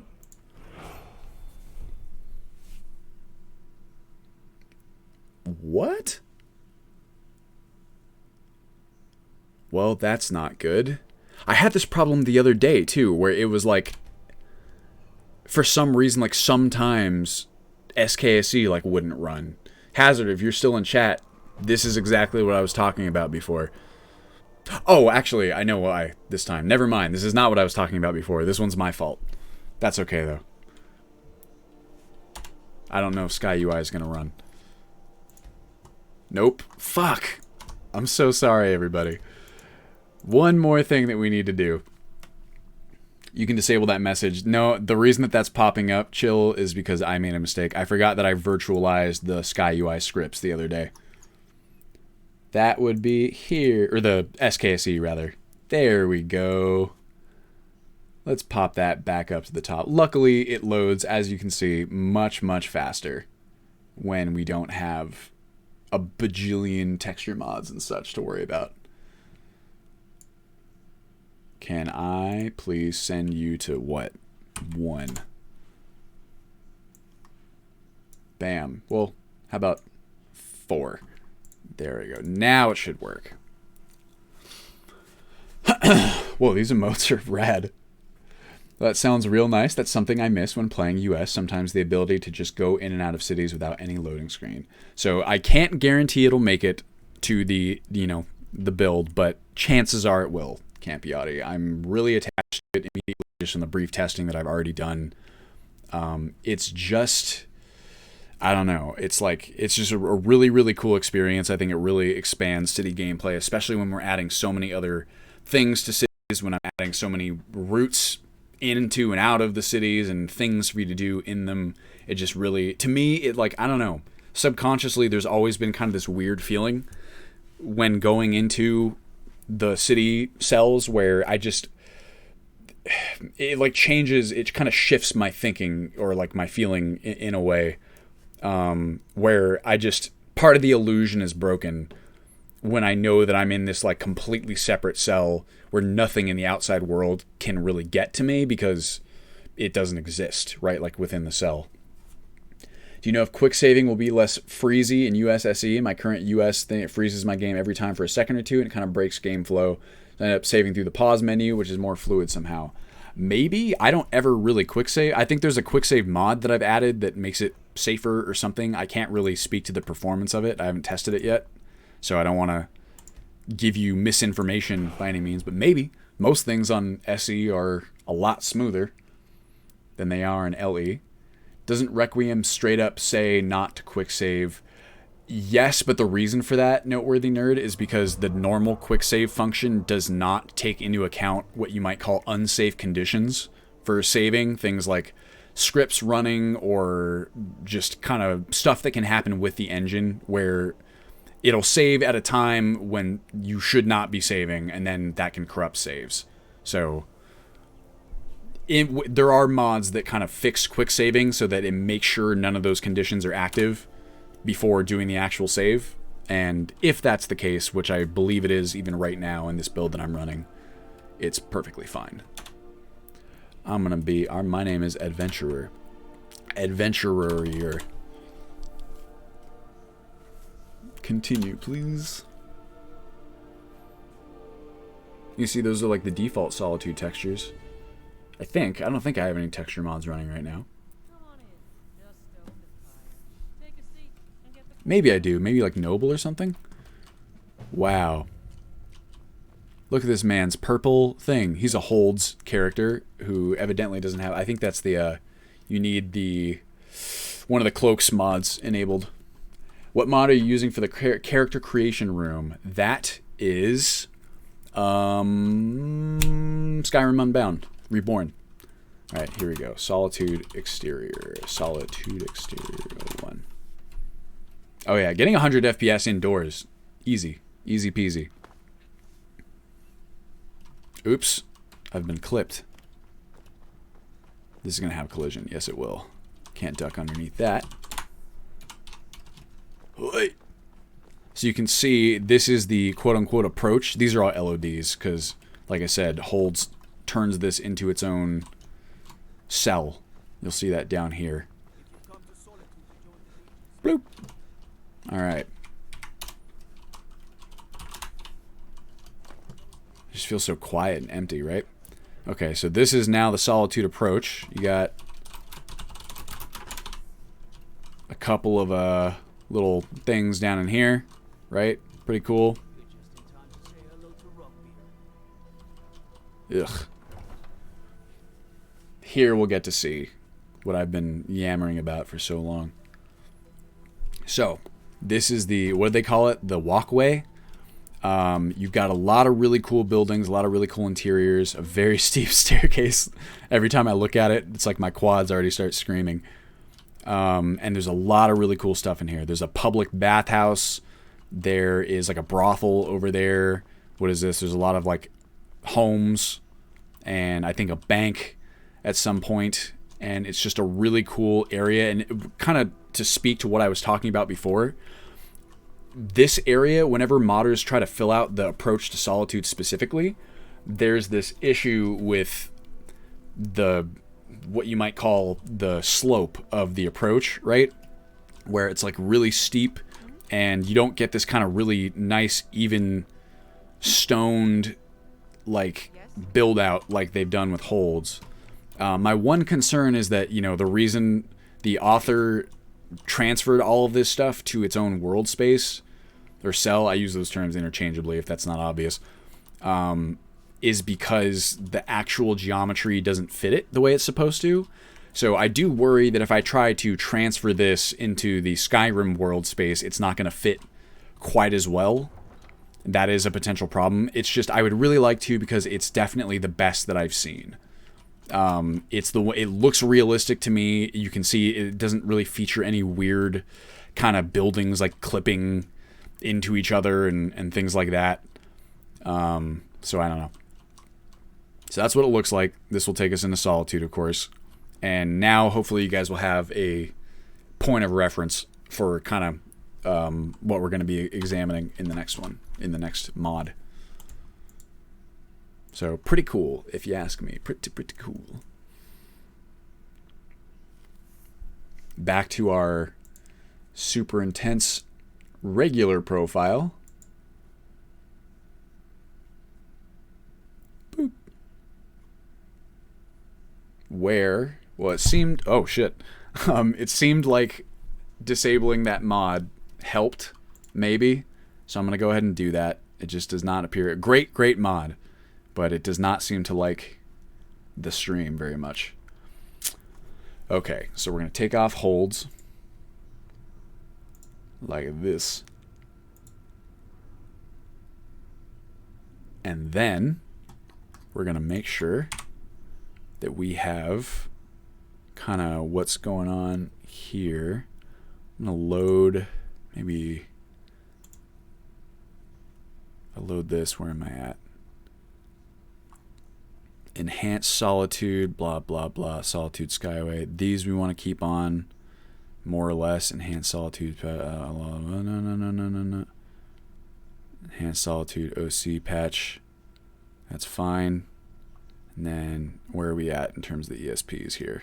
Pretty close. Okay, so the rest of this we'll leave off. And then Sacroletius, how you doing? Always worried about adding stuff outside Solitude. Looks so nice. You should see Shadiversity review of Solitude. Really? Sacroletius, we've been talking about you a lot. I actually have your list of mods open here. And right now, what was I? Enhanced Solitude, added content guide. No. We're going for... There we go. Where's my chapstick? There it is. It's in my pocket.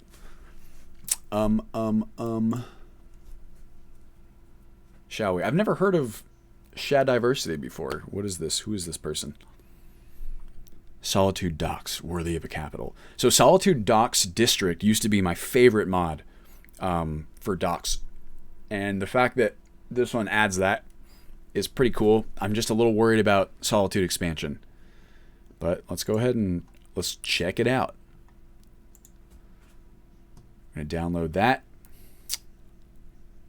Shad is my main inspiration. Yeah, every time I see that structure of the Solitude Gate, I remember his size. Good size or bad size? Mod manager download, yes please. For our beautiful, majestic mountains. I've got, you can see, open here.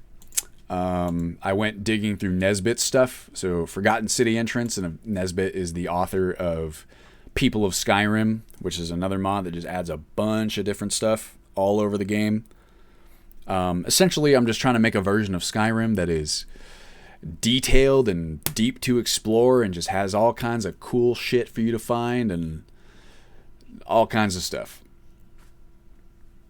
Of course, that's all balanced and patched and provides the contiguous experience that you expect. And then imagine one day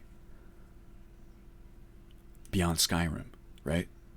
You have all of Tamriel to explore in the same scale. One day, far flung in the future, my dream is to make a realistically scaled version of Skyrim. I actually spoke with Sacroletius a lot about this last week, where if you guys are familiar with that Havoc bug, the one that makes it interminable to go beyond a certain point, and if you're not familiar, there's a bug that restricts how large a world space can be in Skyrim, or really the world space can be as large as you want it to be, but if you go too far away from the origin point, Havoc physics start breaking down, and there has not been a solution to this in almost 10 years now. I've spoken with, this week I really went digging, trying to see like what sort of workarounds might be available for this issue. The obvious workaround, and this is the one that Sacroletius and I have been talking about, you could, like, let's say you had Skyrim where each hold was about the size of the entirety of Skyrim now. So you can do that. You can make the world bigger by having these, kind of connection zones around the periphery, which is frankly not a bad workaround. And that's essentially what you see Beyond Skyrim doing with the various provinces. Of course, it would just be so much cooler in my mind, and I'm sure to anyone else as well, to have all of this exist within the same world space. It's almost like the idea of taking Open Cities philosophy, but applying it to all of Tamriel and making Tamriel like realistically sized, like Daggerfall, level scale. That's my pipe dream for one day. I don't know if the Ultimate Skyrim project will ever really hit that, but one of these days, maybe far flung in the future, maybe that can be the next project. Just give me like a Daggerfall sized area, give me auto pathing, and then let me like speed up time the same way that they do there. I enjoy the extra sense of scale, like making it feel like, what if it took you a really, really long time to go between like Rorikstead and Whiterun, or like it takes you a long time, but you're speeding up time, so it's the same amount of time as the player, but your character has just traveled like miles and miles and miles and miles. Way cooler. Way cooler.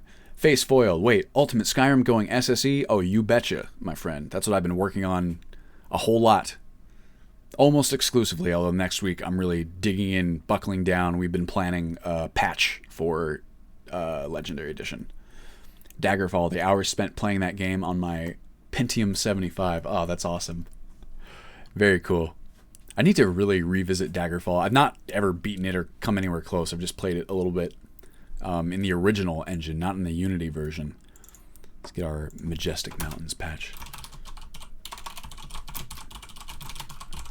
Majestic doesn't have a G. What am I thinking? Sacroletius, you might see here. Check that out. School of Knowledge and Youth. Those are your suggestions. I mean, dude, I'm going to go through all those suggestions. Sacroletius has excellent taste in mods, just FYI. Go check out his streams. There we go. Okay, so just so you guys can see what we're looking at. Oh, and of course, it's a ESL flagged ESP. The person who merges all these mods together, by the way, is Kojak. I believe 7747. What is it? We can find out right now. Visit on Nexus. He's an excellent, 747. Kojak, another excellent modder. Very talented individual. So we've got Solitude expansion, Solitude Docks District, and Solitude Docks all rolled into one, and we're going to take a look at kind of how this goes. Basically, I'd like to see if this is, one, viable as just a kind of a standalone docks district, and two, if it is, what's the word? If it overhauls the approach to Solitude in a way that I find acceptable or editable versus that version of holds that we just looked at. So that's kind of our primary goal here with this test. Those two things. Sacrilegious, there's a fan remake of Daggerfall in Unity. Yes, sir. And there's also some mods available for it, too. It's a cool time. Great time to be a role-playing gamer in some respects. Maybe not in terms of AAA releases. But I don't know. There's always amazing things being made. I've always been upset that I can't play US because I have Special Edition. I was so excited when I saw that it's getting an SE release. You and me both, Lycan. It's a long time coming. The big barrier was always Requiem. When I found out that Requiem had official plans to move to Special Edition, that was when I was like, okay, let's do this. It's just, there's a lot more. I said this earlier, but the stability improvements and the improvements, like the 64-bit architecture, the improvements to resource allocation, they really just open up what you can do. You can have, like, you know, what we're going to be looking at. You'll have these like massive amounts of content just jammed into a place, and it's going to affect your performance, don't get me wrong. But you can do it, and it's playable and just great. It's really, really cool. Anordil says, yeah, Requiem 5.0. Hell yeah. Is that, I wonder what they're going to release it under. I know that they're releasing the next version, I believe, is 4.0, and that's going to be the last Legendary Edition version, and then that's supposed to be the one that they're using as a basis for the Special Edition port. I should probably check in, see how that's going. I know that it's been slower than they liked. They said as much in the last developer update, but of course, makes perfect sense given all the absolute insanity happening right now.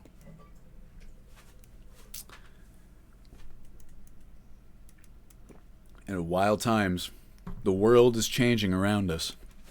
First official version, anyway. Yes, that is true. I haven't really messed around with the port. I've played a little bit of TSO, Total Skyrim Overhaul, which uses the unofficial port, but not really enough to kind of, you know, really get a sense for like how Requiem feels on it. And I know it's also AZ tweaks as well, which I don't have much experience with.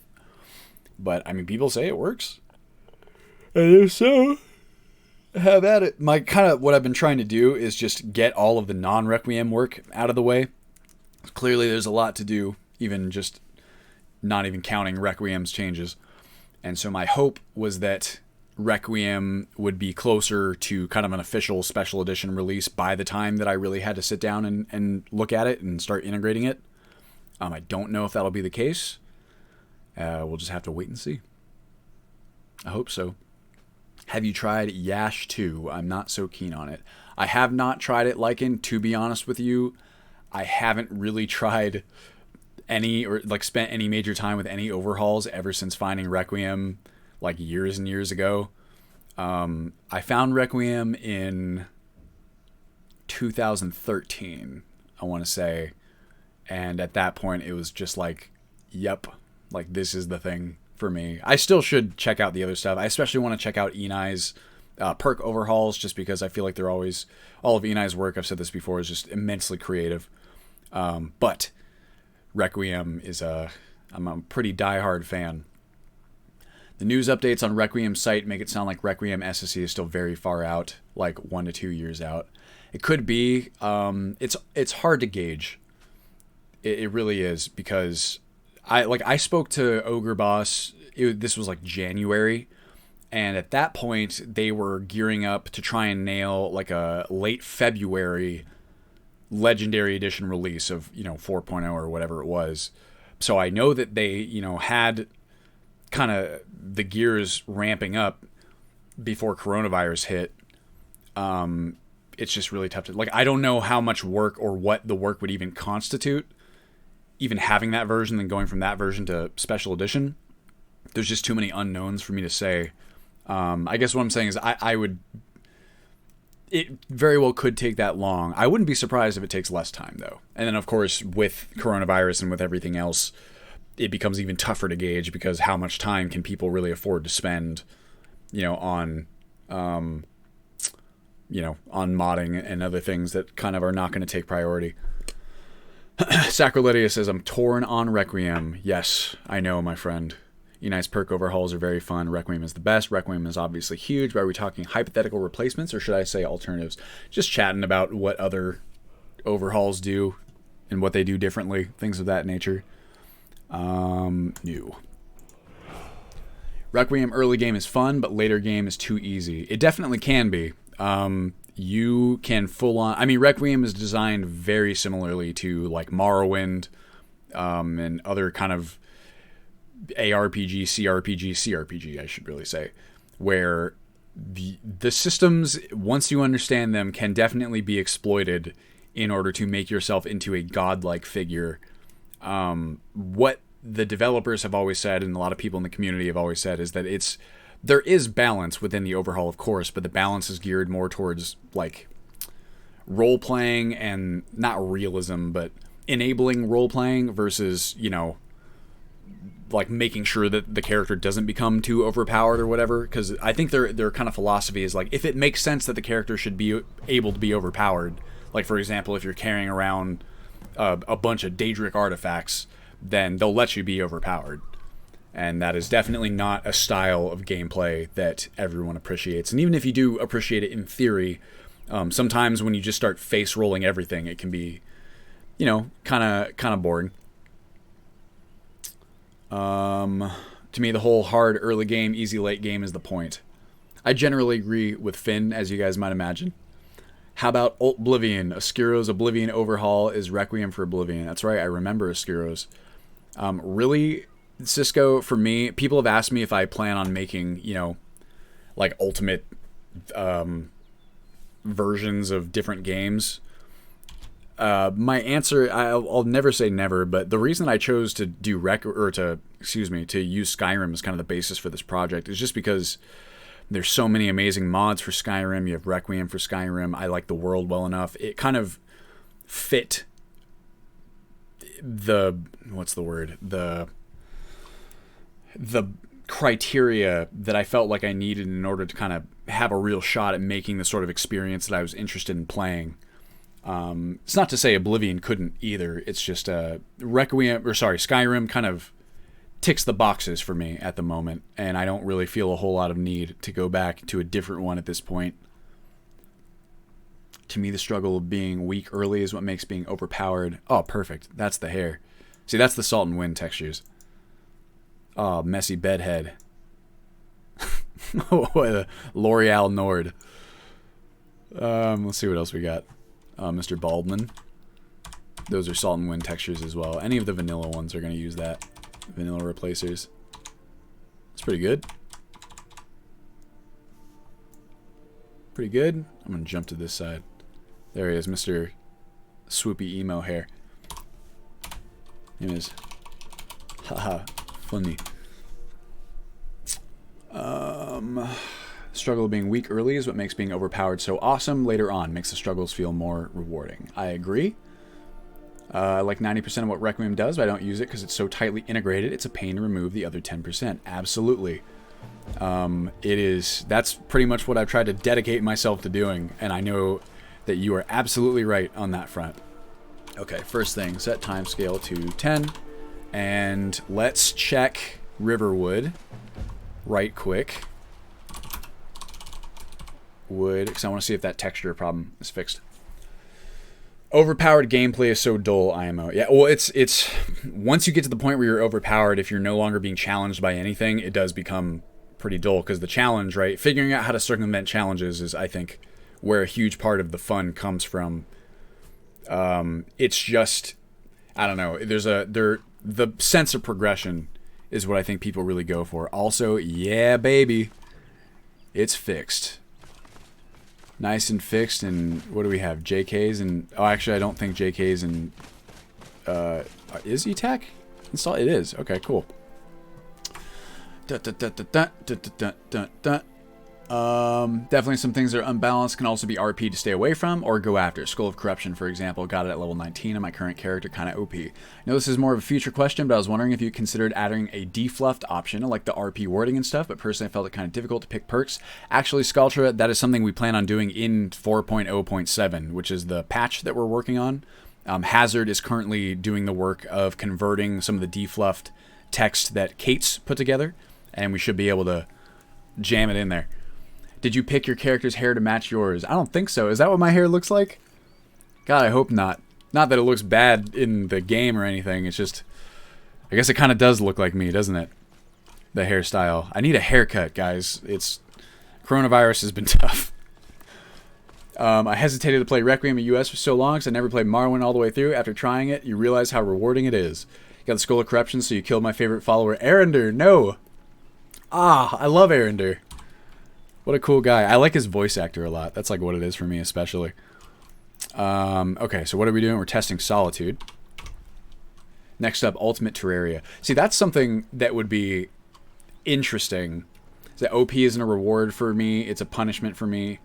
I could totally see that sacrilegious. It's more like the role play of... It's the sense of progression. It's being able to look back at the things that used to give you so much trouble and be able to feel that sense of progression, that strength that you've developed since. Like in Ultimate Terraria would be interesting because that at least would be a... Like, what would you call it? That would provide a different sort of experience that I would be interested in experimenting with, as opposed to going back to like Oblivion or something like that, which to me, it's... Maybe I'm wrong, I don't know as much about the mods that are available for that as I used to, but it's more just like kind of recreating the experience that I'm already creating in Ultimate Skyrim.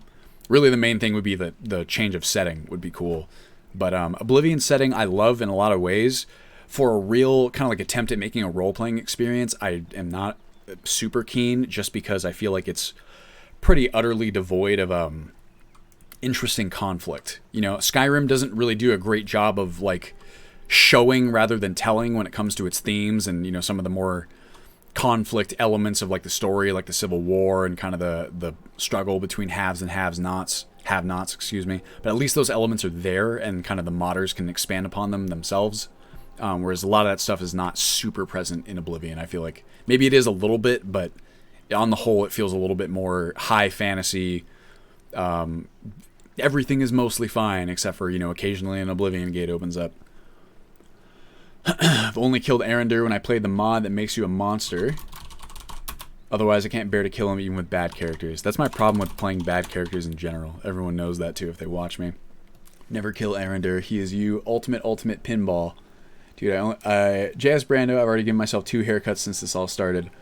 I'm thinking about just buzzing my hair off completely, but every time I bring it up, my wife is like, no. Made him stronger to make up for giving up the staff. RL Craft. If I could get a Daedric artifact early on, I'd need 90 in the relevant skill to wield it. Yeah, see, for a Daedric artifact, that makes sense to me. It's just like, I try to avoid making things too gamey in some ways. Like for example, the whole, like, needing a perk to, you know, use the tiers of stuff. I know that's how you have it currently, like, set up in your game, which I totally understand. For me, from like a realism perspective, it gets to the point where like I kind of prefer Requiem system where it's like, you know, if I pick up a sword and I'm not skilled in sword wielding, realistically speaking, it's a sharp, pointy object that I could use to defend myself in a pinch. Even if I'm not great at using a sword, I can still do like some damage with it. For me, the idea that I pick up like a dwarven sword and I, you know, because I don't have the dwarven perk, I realistically can't even hold it, wield it in any way. That just would disrupt my own personal immersion. I do like having the option to not just RP away, or to RP away from things instead of them just being hard and fast removed. They've been too OP. Especially, I do like having the option to just RP away from things instead of them just being hard and fast removed. Gotcha. I understand, because they're too OP. Especially since there are now so many people who this is their intro to true roleplay in a way. I understand. Doing Evil Run now, have the Skull of Corruption. I find I don't use it at all. I rarely use staves and scrolls. Thank you. I saw Kate's mod and your comments. Super excited to see it. Will alchemy be nerfed in USSC? I'm able to buy out a whole apothecary's ingredients and make a hefty profit without issues. It will be, at least a little bit, Campiotti. I'll probably be leaning on Cryptoper's excellent complete alchemy and cooking overhaul. But in general, you won't just be able to spam potions the way that you normally can. And you also have a lot more stuff to spend gold on. Is it normal? And you can carry a lot less stuff. That's another thing. Is it normal that I only get 1 or 2 speech levels when selling buying 50k gold of stuff in one day? Keep in mind that there is a bug in Legendary Edition of Skyrim that I believe is fixed in SSE with like engine fixes or something, where if you sell items in a stack, like say if you have 50 items and you sell them one at a time, you will get more experience because the experience is like per transaction or something. And if you sold them all at once in a stack of 50, that only counts as one transaction. It's a big problem. Sacrilege, I find it more satisfying unlocking weapons and armors through perks rather than just some damage increase. I totally get it. For me, perks are, from a roleplay perspective, the entire system of perks makes no sense to me. It's as game as it gets. You know, the idea that I can, you know, like I get a perk, which is, of course, an abstraction. They're all abstractions of skills, and I understand that it's intended that way. But it's like, you know, Augment in Flames. Let's say I turn level 5, and I get a perk point. I have 30 destruction, and then suddenly, with no ostensible change in my character's knowledge or experience, my flames are just suddenly, like, way hotter, or whatever it is. Or, like, you know, I suddenly, like, this has always been my problem with, like, the vanilla smithing tree, or, like, alchemy. There's nothing that explains why, you know, if I take benefactor, why, like from literally one moment to the next, why do my potions suddenly have 25% greater magnitude? There's no explanation, no tangible diegetic explanation for it. So that's, to me, because the perk system is so tied into how Skyrim works, what I would like to do eventually is change the way that you get them and make them more diegetic. Either you study a technique over time, or someone teaches you the thing, or you discover, you know, some ancient scrolls that teach you some technique lost to the sands of time. Something that explains why you suddenly have this bonus that otherwise doesn't really make sense to me. Barter Speechcraft Experience Fix. Took inspiration from OSRS, unlocking equipment, weapons, and spells. I think from a gameplay perspective, it makes tons of sense and can make for a very fun gameplay experience. For me, it's all about that roleplay, life sim, realistic justification, if that makes sense. So it would make sense you gain perks through training with a trainer or a book or something. Yes, something that explains why, you know, I set like 10% better prices with the opposite sex. Maybe I read one of those pickup artist novels or whatever it was. I don't know. Something that is an ostensible explanation for the improvement. Like Requiem tries to do this with its books, right? That you need a book in order to learn how to work with each material. Makes sense, because otherwise, how are you? It's like, oh, wow, I suddenly know how to make dozens of elven weapons, you know what I mean? It's just like, how did you figure that out suddenly? The knowledge just came to you in a dream? Or like, okay, fine, but like, if that's what you want to do too, then tell me the knowledge came to me in a dream. There's got to be some explanation for it, you know what I mean? And like, I don't know, that's kind of like how it is for me. Plot says, let's see, it would be cool if there was a game that had no perk system, but rather you would learn new skills through questing throughout the world. I mean, that's kind of where I'll end up going with it, to be honest with you, Goofy. Once again, the perks will be there, and like the perks, like to me, the perks will just be the what's a good way of saying it? They're so integrated in how you do stuff in Skyrim that they're going to be routed through perks in some way, shape, or form. But to me, it's just as simple as being like, well, you know, I got this perk. Like, I can grant someone a perk from, you know, a script or like any number of ways. I think Dawnguard kind of has that with the crossbow schematics. Absolutely. This is why I like spell research. It makes more sense that knowledge of archetypes affect effects. Absolutely. It's a great example of something that diegetically justifies why you know the new spells that you know. Something in Oblivion, you need to get a master's teaching in a skill. You've been leveled fully. Absolutely. That is part of the inspiration as well. A Gentleman's Guide to a Whiterun. Everything in my game is perk-based, but some of my perks have quest requirements. Yeah, so quest requirements to a perk as well. That would fit if the quest ostensibly teaches you how to do whatever the thing is that the perk does. But I would need to really dial in there. Like, within that quest, same thing. It can't just be, oh, you beat the quest, you know how to do this thing. There would have to be something within that quest that teaches me the technique or explains why I suddenly know how to do this thing. This was kind of the exact impetus behind my entire like crafting recipe system, is that I couldn't stand when I would learn a crafting perk and then suddenly it's like, oh, my character knows how to make hundreds of items now. And of course, this is an issue exacerbated by all the mods that, you know, add in like a million different recipes for things.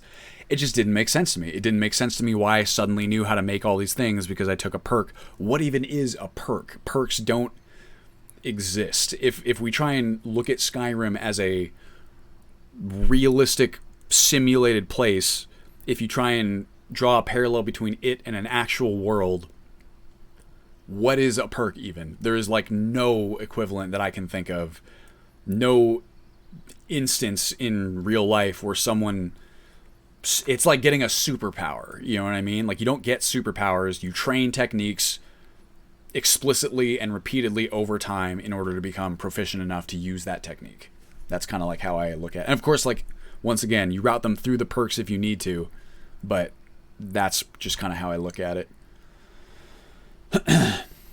I don't know if I like quest requirements. Does that not interfere with RP for you? Maybe I'm not getting how it works. Like, if a character needs a perk, but there's no real reason for them to do that specific quest. I mean, that's true.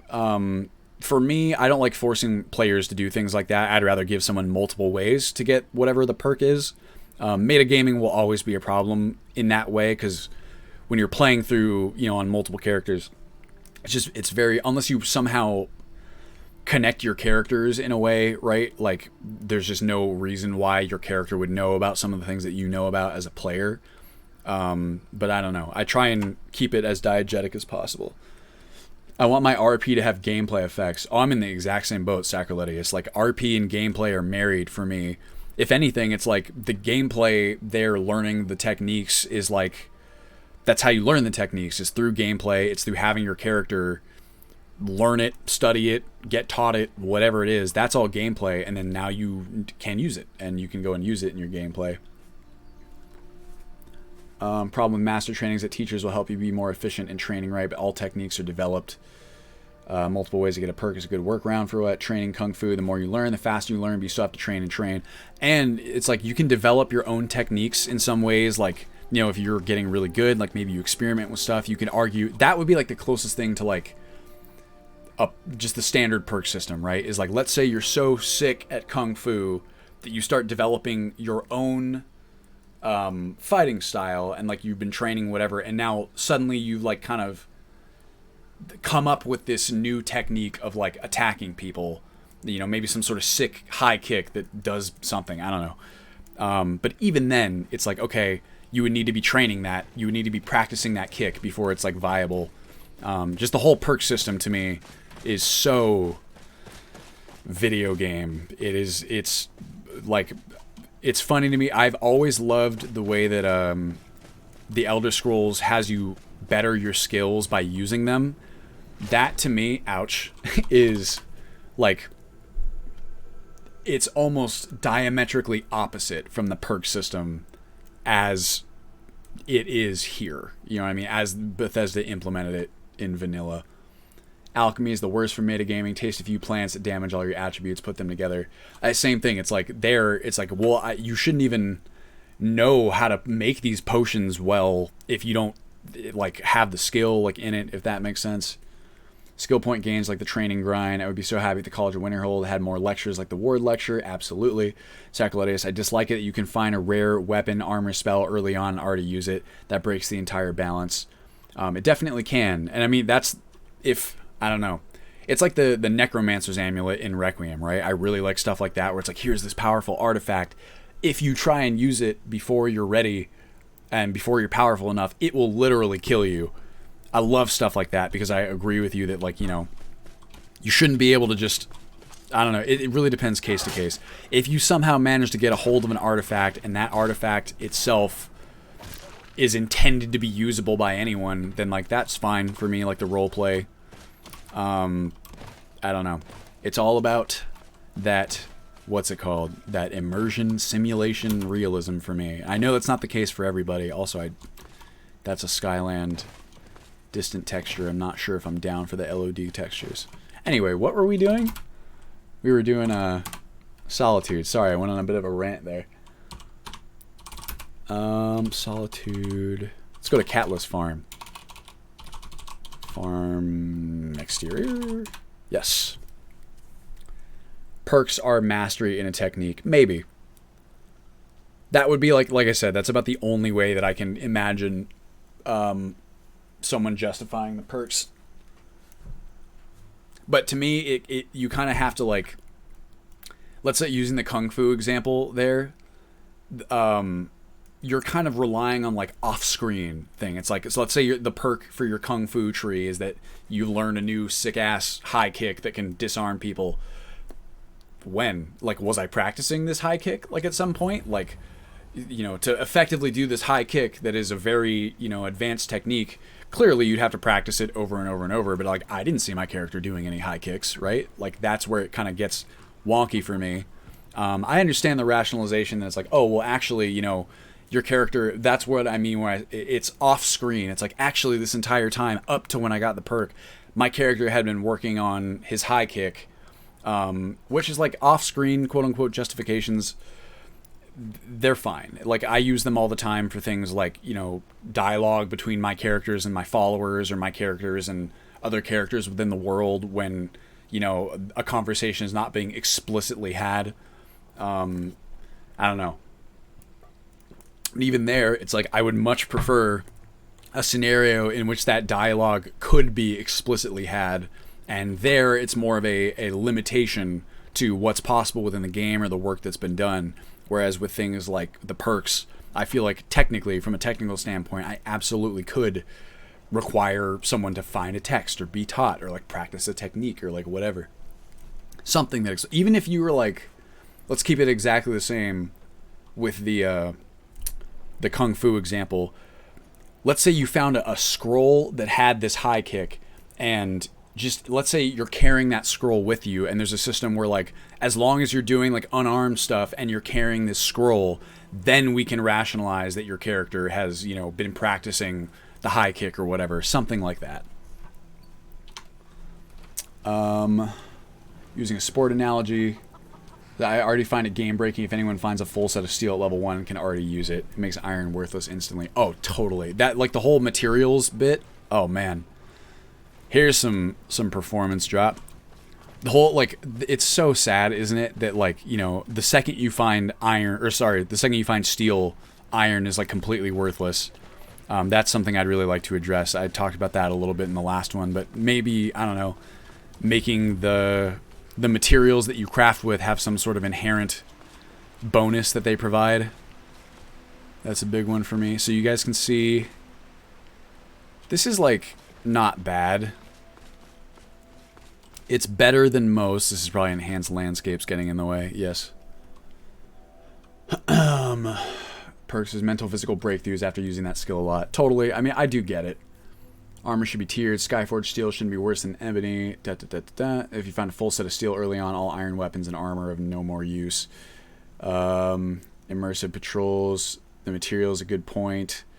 A simpler way for this is to rip apart something like SXP and separate perk points into skill points that would be specific to skills. So maybe, like, when you reach a certain level in a skill, then you get a perk in that specific skill. Absolutely, Glushrek. This actually, none of us have really even touched on the how kind of wonky it is that it's like, oh, I've leveled up.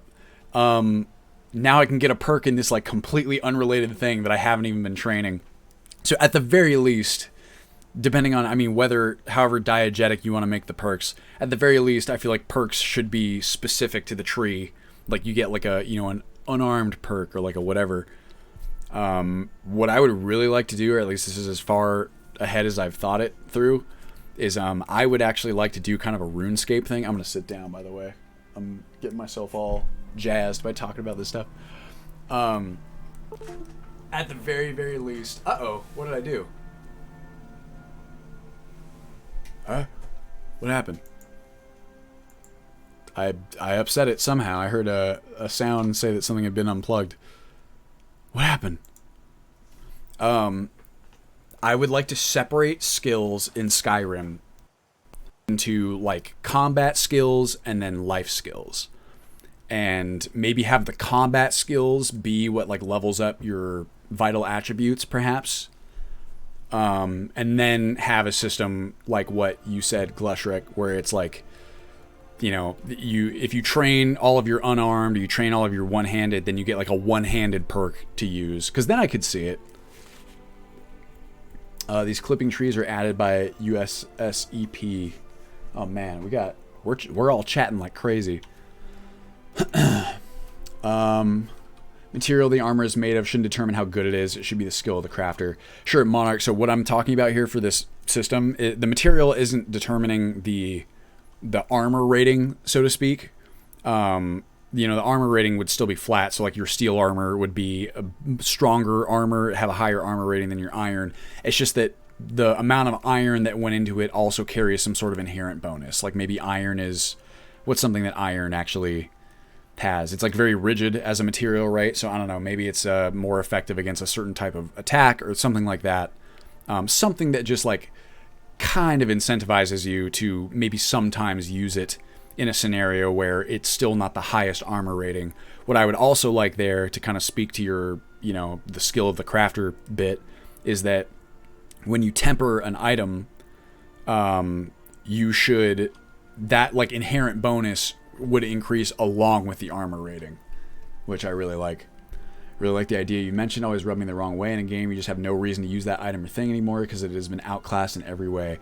Material the armor is made of shouldn't determine how good it is. That is also the case in real life to a degree, though. Iron chest piece will always protect better than a leather one. Something unplugged.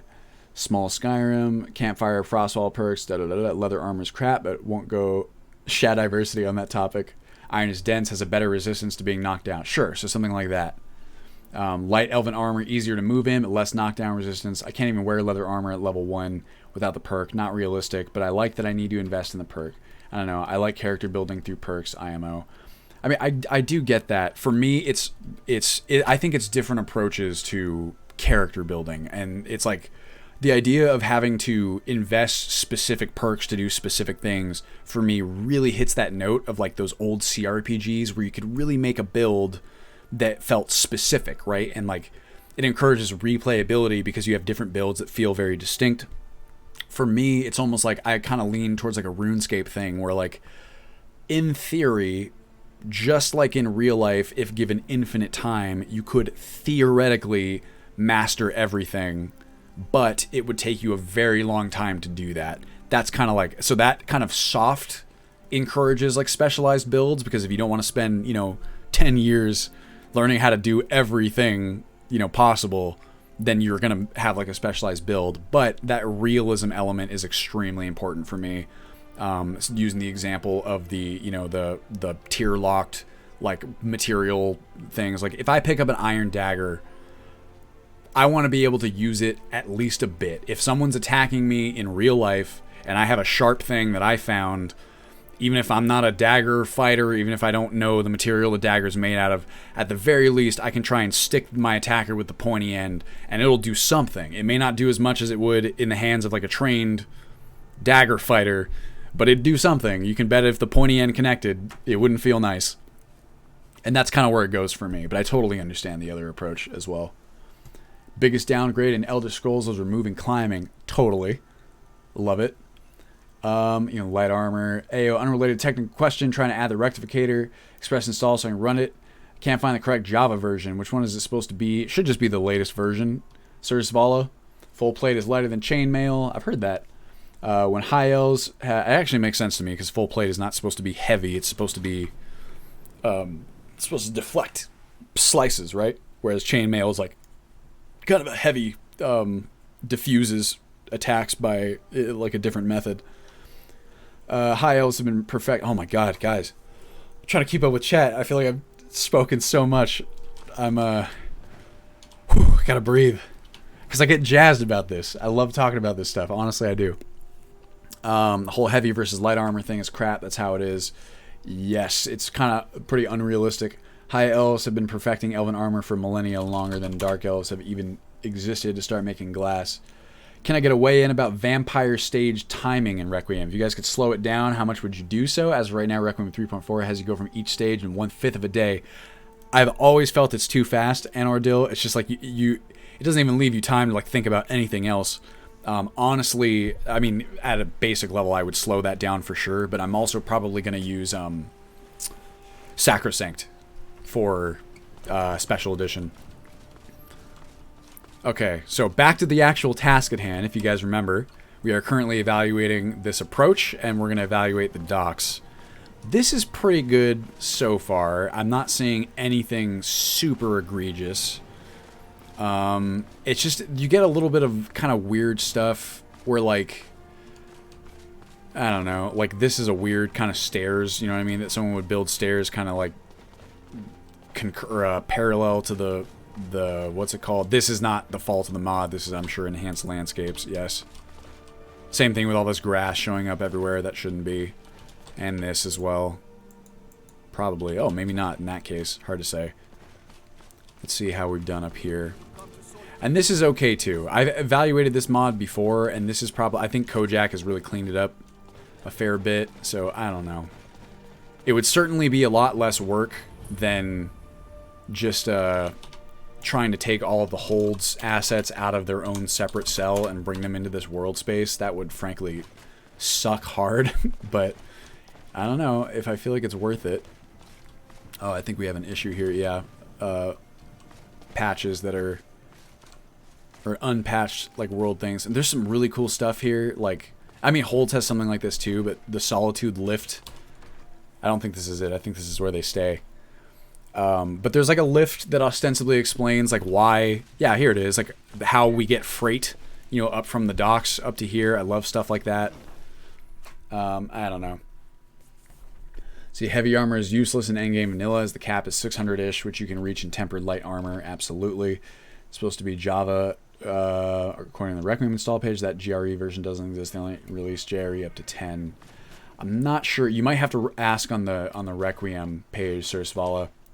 Sacroletti says IMO light armor should never be able to reach the cap. Oh, definitely not. I mean, there has to be some sort of, you know, like, reason to choose heavy armor over light armor.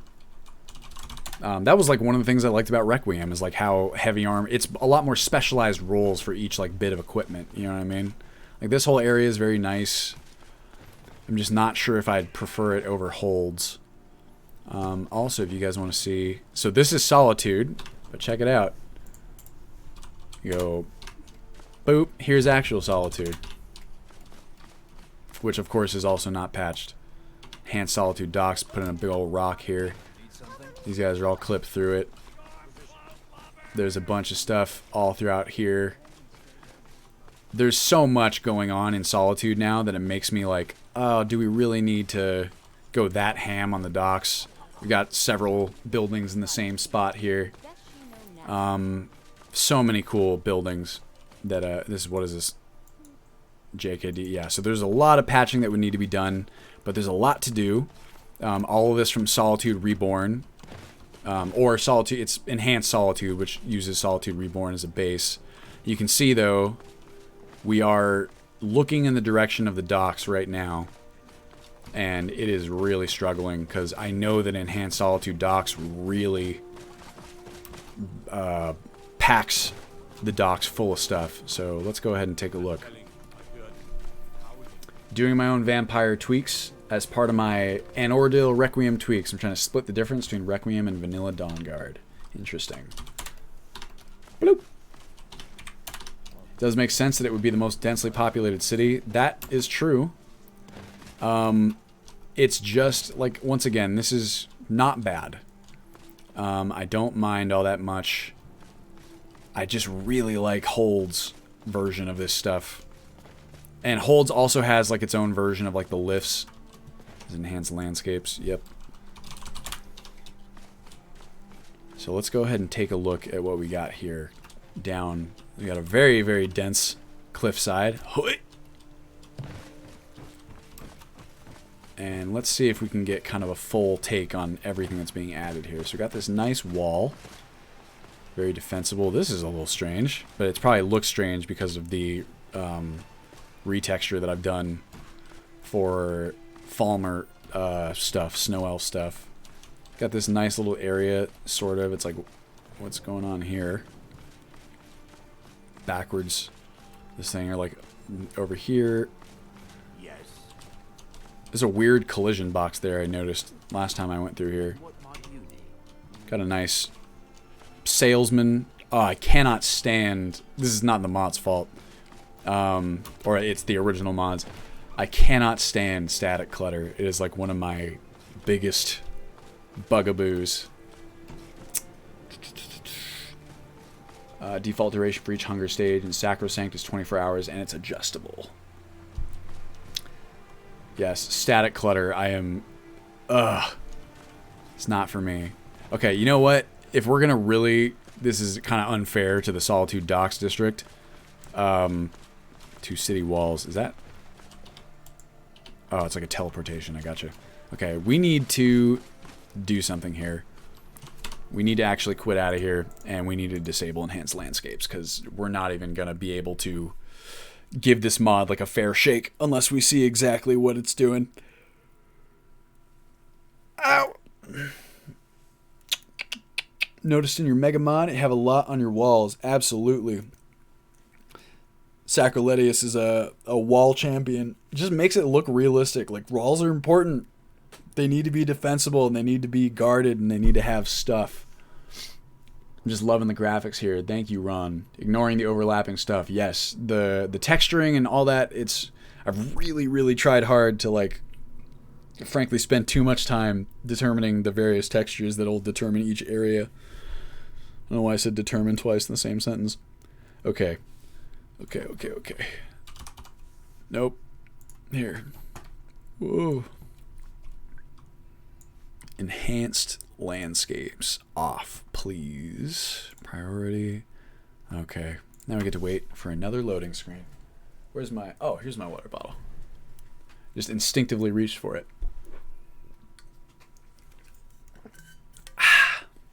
Gotta have that steel activator. Absolutely. Static clutter. Well, there's a weird glitch that has been happening in my SSE build that Sacroletius and I were talking about. And I still don't know what the heck's going on, but it seems to be common to like most static clutter objects. When I get really close to them, they tank the frame rate. There's like something going on. But besides that, on principle, for me, it kind of fits like open cities. It's a parallel to open cities when I'm talking about like weird things that just really enhance my immersion. But, and I've said this in several streams, I've always been so enamored by the way that Elder Scrolls makes everything interactable that, like, I'll never forget how that made me feel the first time I ever played Morrowind when I was a kid. It just, for me, it makes the worlds feel truly alive and real. The idea that every object kind of like exists within the game world is utilizable by the characters within it. It's a big deal to me. And so whenever I see static clutter that I can't interact with, especially when that static clutter is objects that do exist within the game in non-static forms, I'm just cannot abide it.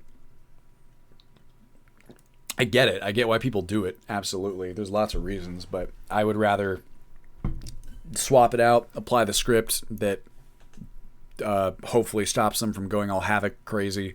I'd rather remove it than to have it be there and not have me be able to interact with it. That is just a real thing for me. It drives me nuts. Maybe stage 1 and 2 would be 24 hours, then having it each stage after that. You could do that, Anordil. It's like an exponential curve almost. I recently moved, so you're kind of getting more and more worried about it. I would like that. Recently moved Delphine's hideout to a separate interior cell. Too many modded NPCs started sandboxing in her hideout. That should just stay in the inn. Totally. That'd be a good way of dealing with that, to be honest, because like that's an area where it's like this does not matter at all if it's a standalone cell versus like a cell that exists within the sleeping giant. I wonder, that's an interesting thing. I wonder if you could like, I can't think of an easy way to prevent NPCs from sandboxing without making it a separate cell. That's really not my area of expertise either. So like if there was a way, I wouldn't be the person to know about it, but seems like a serviceable solution to me.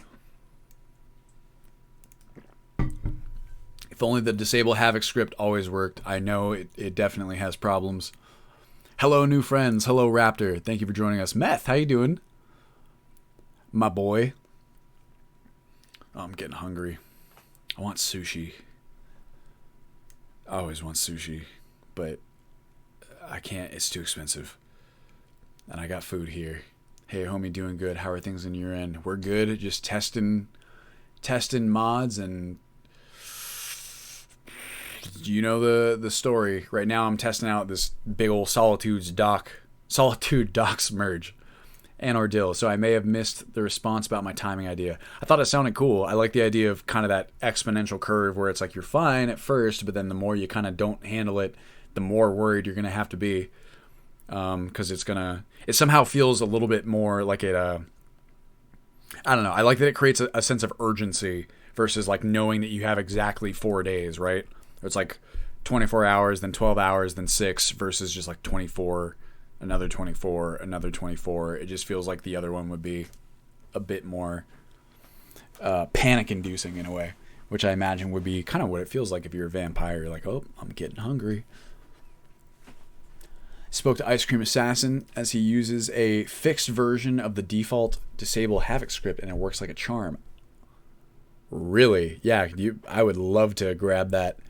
Is in Cisco. Do you have go to bed mod that allows your character to actually sleep in a bed? I don't have it right now. I believe I think it's in my downloads folder because I thought it sounded very cool. Excuse me. It's like I could do that for all sorts of other things that have animations. It does feel a little bit strange, right? It's weird that like some things bother me and other things don't. Like I don't mind not having the bathing animations. I guess I'd prefer them. I don't have them just because they seem to cause like that teleportation issue with cells. But Campfire by default allows you to kind of crawl into bed, right? And it does feel kind of cool. It's like being in your tent and like staring up. It's very immersive. Somehow sleeping seems to be one of those things that really nails that or makes it feel important. Excuse me. The Dragonborn can learn new shouts using knowledge from souls of slain dragons, rather than having to learn through meditation and practice. Yeah, see, there you go. That's how they explain your character knowing dragon shouts. It kind of relates to that whole perk. See, I don't mind voice acting, even bad or no voice acting, but I do mind static clutter. I've become a lot less stringent on voice acting. I find it used to just absolutely kill me, but now when I have like enough different voice actors via different characters, it doesn't bother me as much. I also find that having I would rather have voice acting obviously than silent dialogue, but I'd rather have silent dialogue than none at all. So I'm definitely with you there. Static clutter, ugh, not a fan. There's no sleep mod with Hawami. Oh, I'm gonna have to get coffee, or I'll go and grab another big old bottle of Coke. What do you guys think? Hawami's sleeping bags, and it works really well together. Nice. Teleportation bug caused me nightmares. It just sucks. Valerie on TV. How you doing, Valerie? What are these unique loading screens from? I think it's called General TES Load Screen Replacer or something like that. If you search like painted... Oh god, here they come. If you search painted load screen Skyrim, I bet you'd show up. I need another coffee. Immersive Armor's configuration has finished. Alright, sweet. Suddenly I just have the yawn fit. TSG load screen replacers. Can I link to the post from Ice Cream Assassin? Yes, sir. Please feel free. If you could do me a favor, Sacroletus, would you mind sending me that link as well? Just so I don't forget. In fact, here, I'll write it down just in case. Fixed Havoc script. Boom. No, thank you. Vitality mode. Alright, guys. Let's go see it. We'll just have... Bro. Nice. Thank you. Continue, please. Just spat on my microphone. I'm sorry, microphone.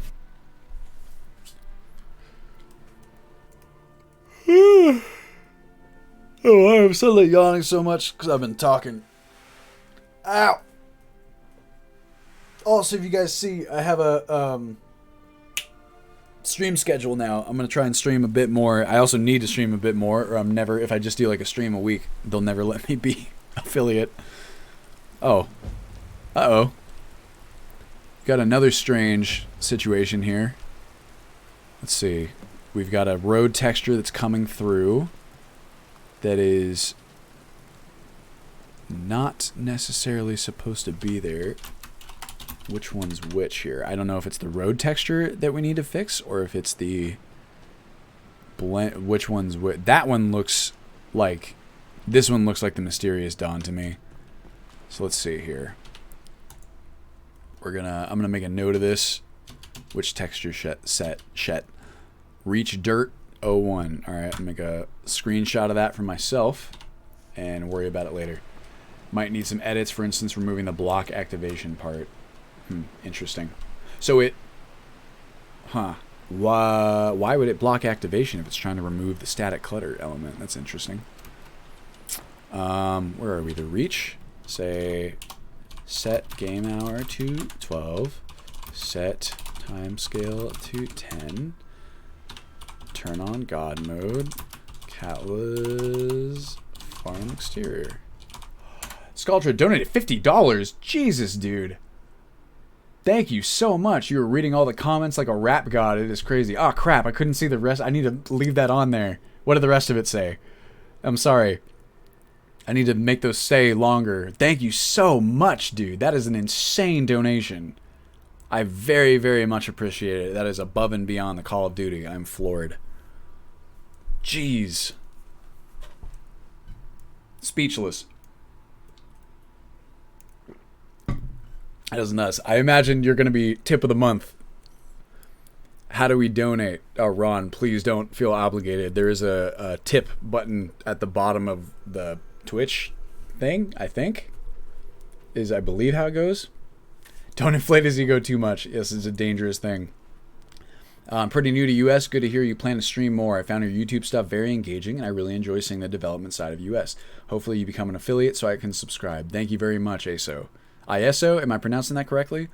The only thing I need to make for affiliate is 7 days in a month. So that's another reason why I'm trying to crank it up. Thank you for US, and get yourself some water if you need it. Thank you, Sculptra. I got my beautiful 40 ounce right here. ISO, gotcha.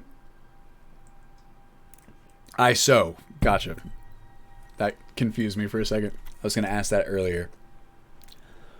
There's I think, well, it's Twitch changed up a little bit, like when they added that schedule option, so I'm not sure now if the panels show up anymore, like right off the bat. Also, this has been loading for a long time. Is it just because there's a bunch of stuff there, or is it because we've got another infinite load screen, which would be strange because we just started the game. Come on, baby. I don't get infinite load screens, like, ever when I'm playing. I wonder if it's something maybe stream-related or something. Just started using US myself, by the way. Now you can buy yourself some sushi. I would absolutely love to. Really should save the money. Really enjoying it. Probably the most immersive build I've played. Thank you very much, Elroy. I think we do have an immersive load screen. My God, where's my brain? An infinite load screen. What the heck? With literally the only thing we changed was turning off enhanced landscapes. Task manager. Oh, here. There we go. Our special kill everything button. Wonderful. We do have some sort of immersive load screens. That one is pretty good. I would like to add my own. I went looking for the filter that they use to kind of get that painterly quality. There is like a default oil paint filter in Photoshop that is pretty cool. It just doesn't quite create the same look. So I feel like creating new ones might look a little bit strange alongside. I don't understand what's going on there. Maybe we should just try walking next time instead. Oh, another really fun loading screen. F in chat, please. That feel when your program isn't building anymore because the program you make, the program is broken. Matt, you got to run that by me again. My brain isn't picking it up. Same. Skyrim suddenly became just as engrossing.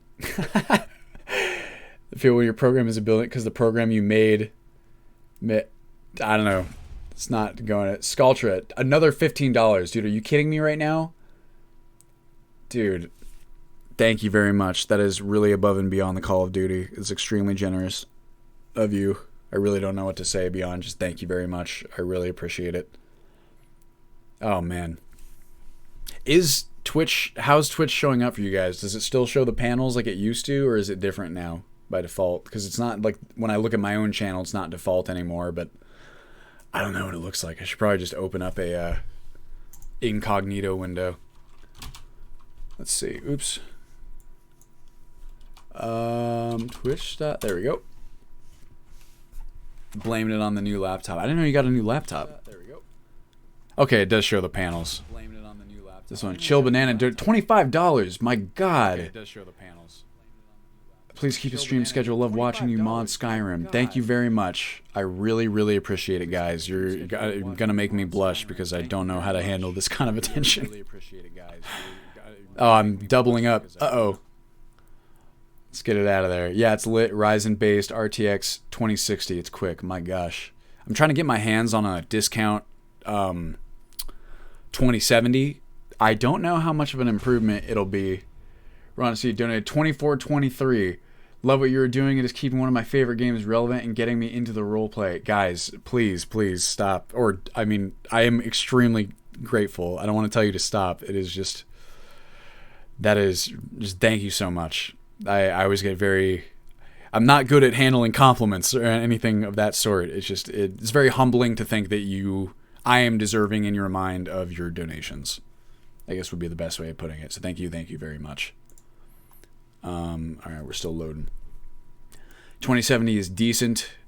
Depends on what you're upping from. Right now I have a 1080, not a 1080 Ti, just a standard. Just wait for the 3K series cards. NVIDIA already confirmed in their press release that the new 3K series will be cheaper than the released 2K series. I feel like I read that, Monarch. And there was someone was telling me that they're going to be like crazy powerful or something like that.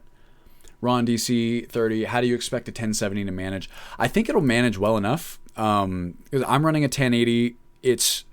I haven't really performance optimized. We're going to hopefully offer some profiles that have like different, options. But really the main way, instead of kind of like digging into the mod pack, which is what I've done in the past, we'll just kind of optimize using things like ini profiles and a couple other things that should really help. Like if you reduce like shadow distance, for example, you'll get massive increases in frame rate. And my shadow distance right now is like pretty far. It's like 6,000 or 8,000. So you can zoom that in. I used to run it like way, way less, and it still looked fine to me, and especially on special edition. Distant objects look even better. Rumored specs of the 3000 series currently showing incredible performance above the 2000. Ah, man. Excuse me. The 3080 Ti is rumored to be faster than 70% in certain to the 2080 Ti. Whoa. Yeah, I did see that Unreal 5 tech demo. That is just nuts. We were chatting about that in Discord. The idea that you can just losslessly or near losslessly import those assets, like film quality assets, straight from ZBrush, that is nuts. Any modeler artist will tell you how much of a pain in the ass it is kind of having to build out an asset, and then you have to shitty it up essentially so it'll perform well enough when actually imported in game.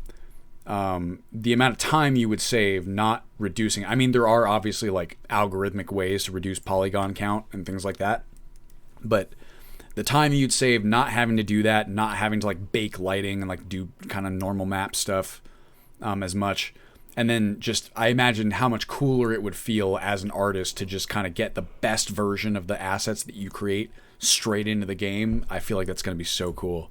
And of course it is a tech demo. It's harder to say how it's going to perform in a real-time environment, you know, in an actual game context. But it's very promising. It's very, very cool. Bro, Nord, level 1. Alright, no more infinite load screens, please. I think we're just going to walk there. We're not far from Solitude. Skyrim's not that big. It will be late, as NV threatened TSMC said threat went down like lead balloon. What's happening? Oh, Praxis. What's up, by the way? Look at these beautiful road sign textures. I gotta figure out this one. I'm pretty sure this is the Mysterious Dawn one. This looks more like Skylands style to me. I bet you. I bet your bottom dollar. Okay. We're gonna go God mode. We're gonna go, let's make it a little bit here. What time is it right now? 6:19. Whoa. Set game hour to 2. No, whoops. That's gonna make it nighttime. Set game hour to 14. I meant 2 p.m. Player.forceAv speed mold. Say 200. Ought to do it. That'll give us a nice scenic view. Let's go on a walk through the Reach, everybody, towards Solitude. There's our goal. We'll just follow it around. Get to see what beauty the Reach has for us. Look at this man and these people. Excuse me, coming through. Excuse me. Let's make it right. Yeah, so you can see here. This is the texture I think that it's supposed to be. For whatever reason, we're getting... This looks like Skyland to me. It's got that very nice high fidelity look. Of course, Mysterious Dawn, also very high fidelity. But after staring at them both for a very long time, you kind of get a feel for what each one does. Bye! Excuse me. Nice miss. I mean, to be fair, I couldn't hit me traveling like this. What a safe place the Reach is. You got bandits on the roads. You got mages. You got Blind Cliff Cave. Is that a default dungeon? Can float values be set only to the 10th decimal, or can it go into the 100th decimal? For what specifically, Anardil? Are you talking within a script? You're talking within... What... Whoa. What field are we talking about here? Also, I'm going to save, just in case we get some wonkiness. I love the Reach environment overhaul by TES Fiend. I've not heard of it, Sacriletius. If it is on the list that you gave me, then I will definitely check it out, because I'm going through that whole bad boy. Perks and scripts. I'm unfortunately not sure, Anardil.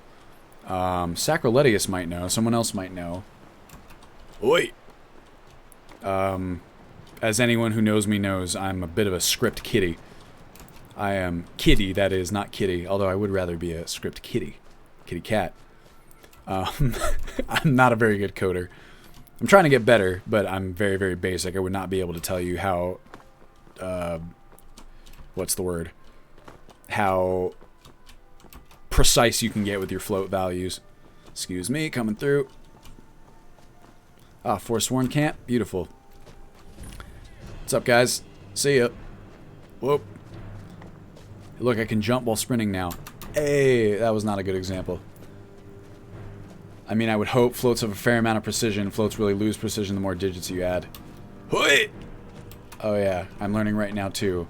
That's really all we can do, right? Is just learn. It's really fun. Sacriletius honestly inspired me with that other stream. I was like putting off just learning like large scale creation kit, like location patching, and after seeing what he had done, I was like, well, looks like I have to learn how to do this. Hey, what's up, Dragon Bridge? Looking beautiful. See you later. Gotta bounce. Great job. Arthmore edition's looking great. JK's edition's looking great. I'm on my way to Solitude. I'm on my way to Solitude City. Oh yeah, that's right. There's like an additional kind of approach. Hello. Bye-bye. Got some stuff here. The Foxile. Nice.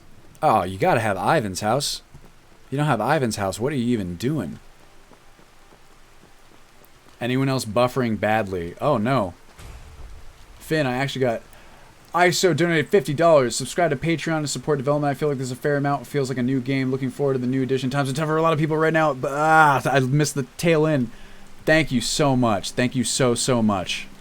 I really cannot thank you guys enough. That is incredibly... I really need to set those alerts to be longer. I'm so sorry, but thank you so much. Hopefully I got most of it for you. Not buffering. My internet is horrible. I'm not showing any drop frames, Finn, so it's... I don't think on my end for once. Alright guys, let's see how the frames do over here. Thank you so much. I really appreciate it. Solitude Gate discovered. Cool. It doesn't look like we're dropping quite as many. Enhanced landscapes can be a bit rough in that regard. I'm going to save it real fast just in case. ISO, that is very generous of you. Catless Farm, of course, got to have Catless Farm. The classic.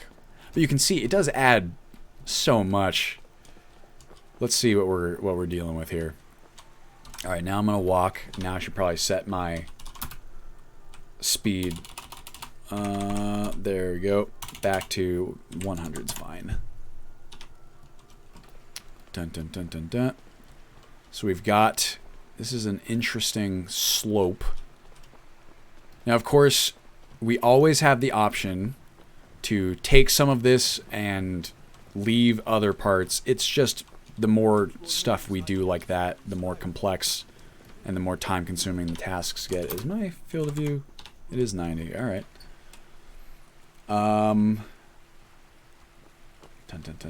No stuttering. What is already in the pack? What did I miss? Sculpture asked something. I really like this. Cool little area right here. A nice fountain. Gotta have a fountain. I think this... I like... Oh, jeez. What happens if you fall down here? Is this... Maybe I'm missing a patch or something. I've clipped it. I've clipped the world. Whoop. Fun fact, collision is oftentimes only on one side of a texture because it makes it easier or less resource intensive, I should say, to compute. A lot of first-person shooters utilize that, or players utilize that. They'll clip the... Oh, yeah, okay, so we've got some weirdness going on here. Better Doc seems to be making some changes. Course. Oh, this is nice. Like a little pond down in here. I think that's intentional. I can't really tell. I actually don't think it is, now that I stop to think about it. Maybe it is. I remember this being like a big ol' like gap. No, it's definitely intentional. But so like some of this, is this all better docs? No, this is enhanced solitude. Is this better docs? It's like this part right here. It's just like a little bit strange to me. Like the way that it's laid out, if that makes sense.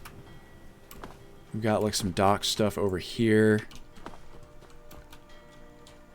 It's just, it's a bit much, and I can't quite get a feel for, there's the Skyway, for what the intention is beyond just like, let's jam all this stuff into the same spot. Is this Drunken Sailor Tavern? Bunks and storage, but there's so many cool, you know, spots here, and I can tell what Kojak has done with it, like kind of moving all the different pieces around.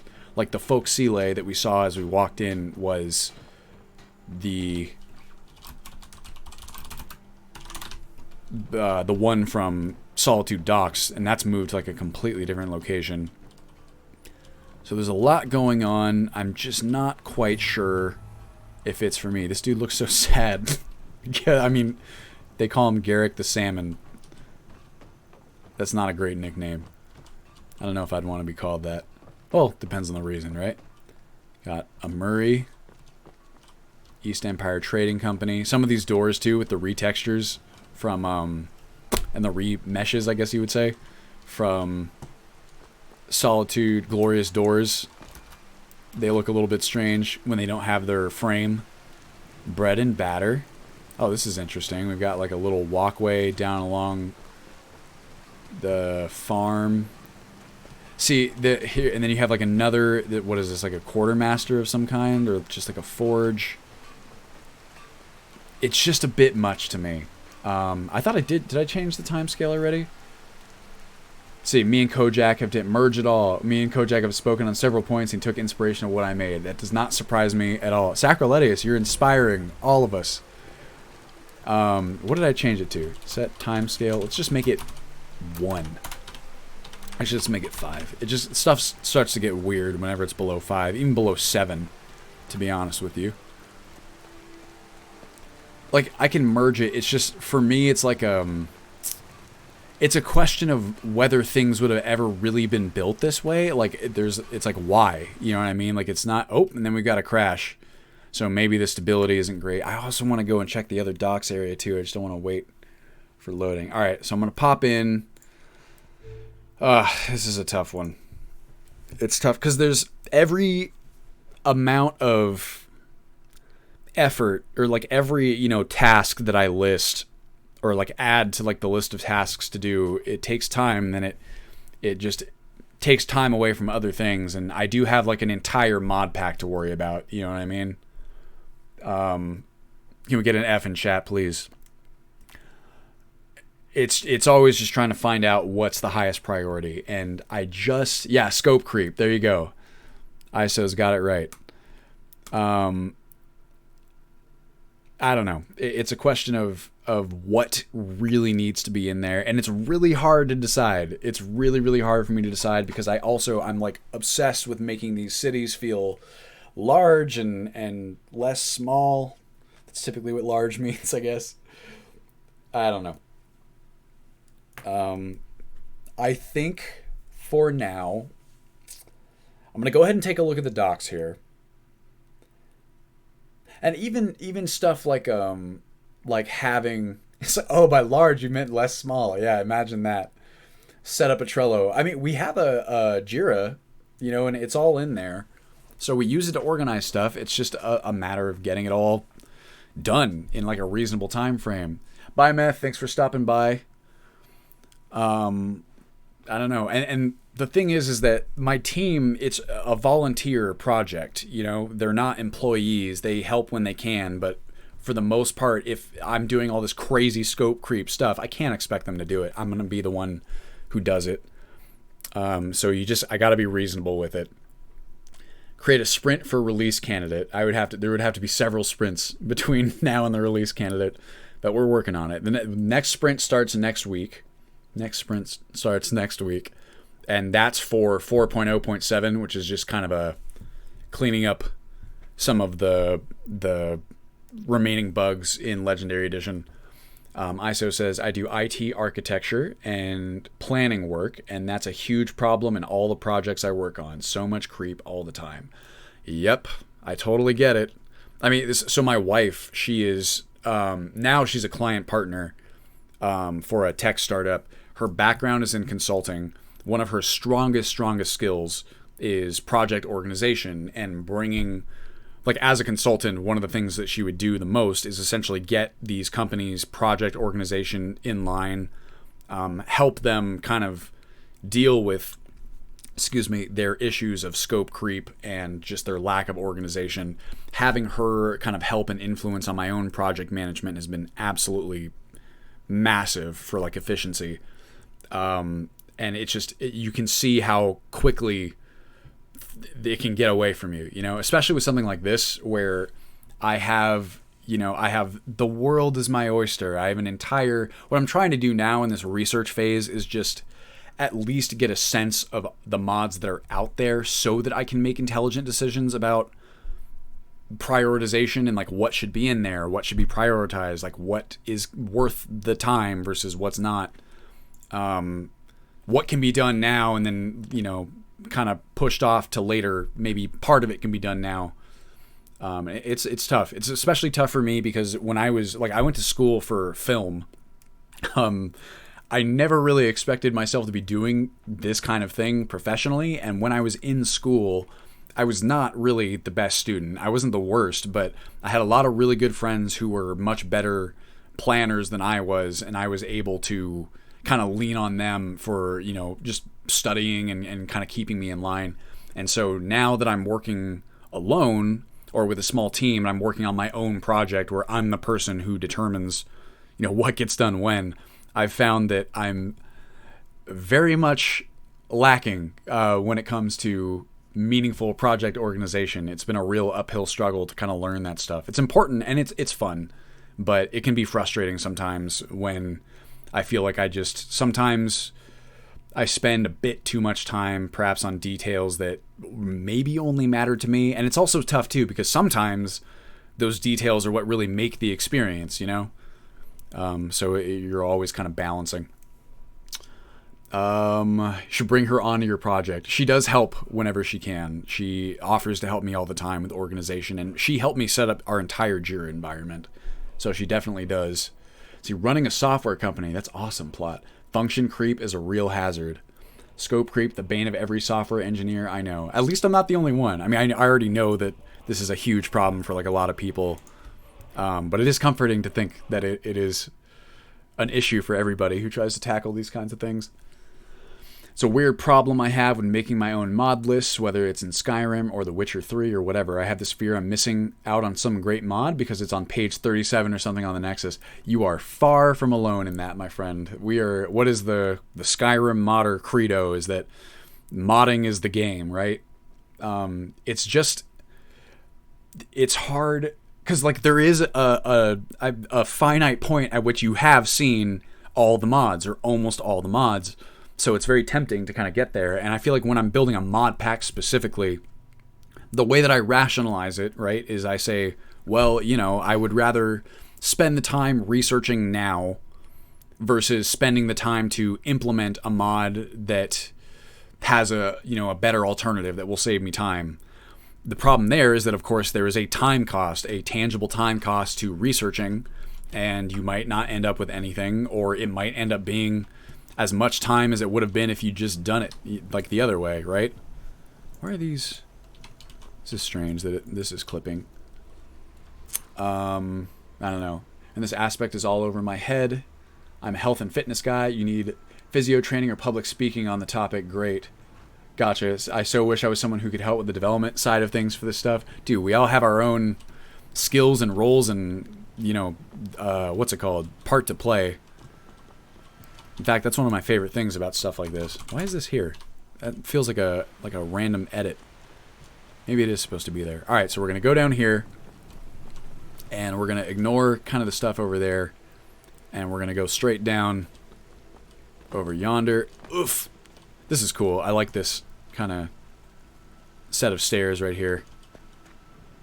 I just don't know, guys. I just don't know if this particular amalgamation of mods will be for me. Whoop, excuse me. It's just it's a lot. You know what I mean? It's like I could selectively take bits of it, I suppose, but especially like these kinds of things, it's just like I like this. I like that it's what's it called? It's supposed to be a carts and coaches. You don't see that. Where all these carts come from? In Skyrim, you never see a cart factory or a cart, I don't know, workshop. So it's cool that they do stuff like this. Old Nan, I know this is from Solitude Docks. And then you got all these nice buildings here. It looks like we've tried to, is this the Skyway? Excuse me. Nice. There's like a little thing back in there. How do I normally get up to the Skyway? I don't actually know. I've clipped through a billion things. I feel like I'm tempting a crash here. Solitude Docks District. You go up to Solitude. See, here is where Holds includes this like whole inside district that's really cool. Praxis, yeah, that's regular FOMO. FOMO is very real. It really is. Make sure to give her some of your tips. My tips. Who are we talking to? Tell me about it. I started my project 5 years ago, still working on it. I mean, it's part of the fun too, right? Is like researching mods and stuff, and also the implementation as well. It's just like, for me, you know, I do, this is my job, and I know that there are people, I'm the luckiest person in the world in my mind that this is my actual job, that I can, as of now, make a living doing this. There's people who are, you know, waiting on the release of Skyrim Special Edition, and I want to get it out to them in a reasonable time frame. I will be releasing like a beta, so the first playable version will not be like, you know, the actual full-on 1.0 release or whatever, so people will get it earlier in that way. I just don't want to make people wait forever for, you know, the initial product. And then, because you can always iteratively improve later. I've had a real problem myself with what Liz has called, I can't remember the name of the philosophy. It's something like, it's like an agile concept, like Jira agile thing, where instead of you don't want to spend all your time on like an imperfect Mona Lisa, right? It's like it's like the perfectionist way of doing things, where you're always like, no, I gotta add this and I gotta add this. I can't release it till it's absolutely perfect, and it's never gonna be absolutely perfect. Eventually, you just have to get something out there, and then you can like iteratively improve upon it. After that, hello, just out for a swim. But yeah, it's tough. I think what also makes a big difference is compatibility. If you can release version 1.0 and people can upgrade to 2 later, it's not an issue to leave things out or until later. If you can't, all of a sudden it means you want to include as much as possible to avoid restart-itis. Excuse me. That is also a very good point, ISO. And for, you know, like a mod pack like Ultimate Skyrim, usually when I upgrade or like when I release a new version, it's very unlikely that people are going to be able to continue on their old saves, which I imagine for me is really part of the impetus to kind of get everything right on like the first release. It's tricky. It really is. So let's see here. I don't know. I think I might just end up going with better docs plus better Solitude docs. Or sorry, Solitude docs alone. Maybe the Skyway alongside that. Let's go on the Skyway. I haven't done that yet. Just because I think it's going to be the reasonable way of doing all this. This over here, this is from Solitude Docks District, the original one. I remember that.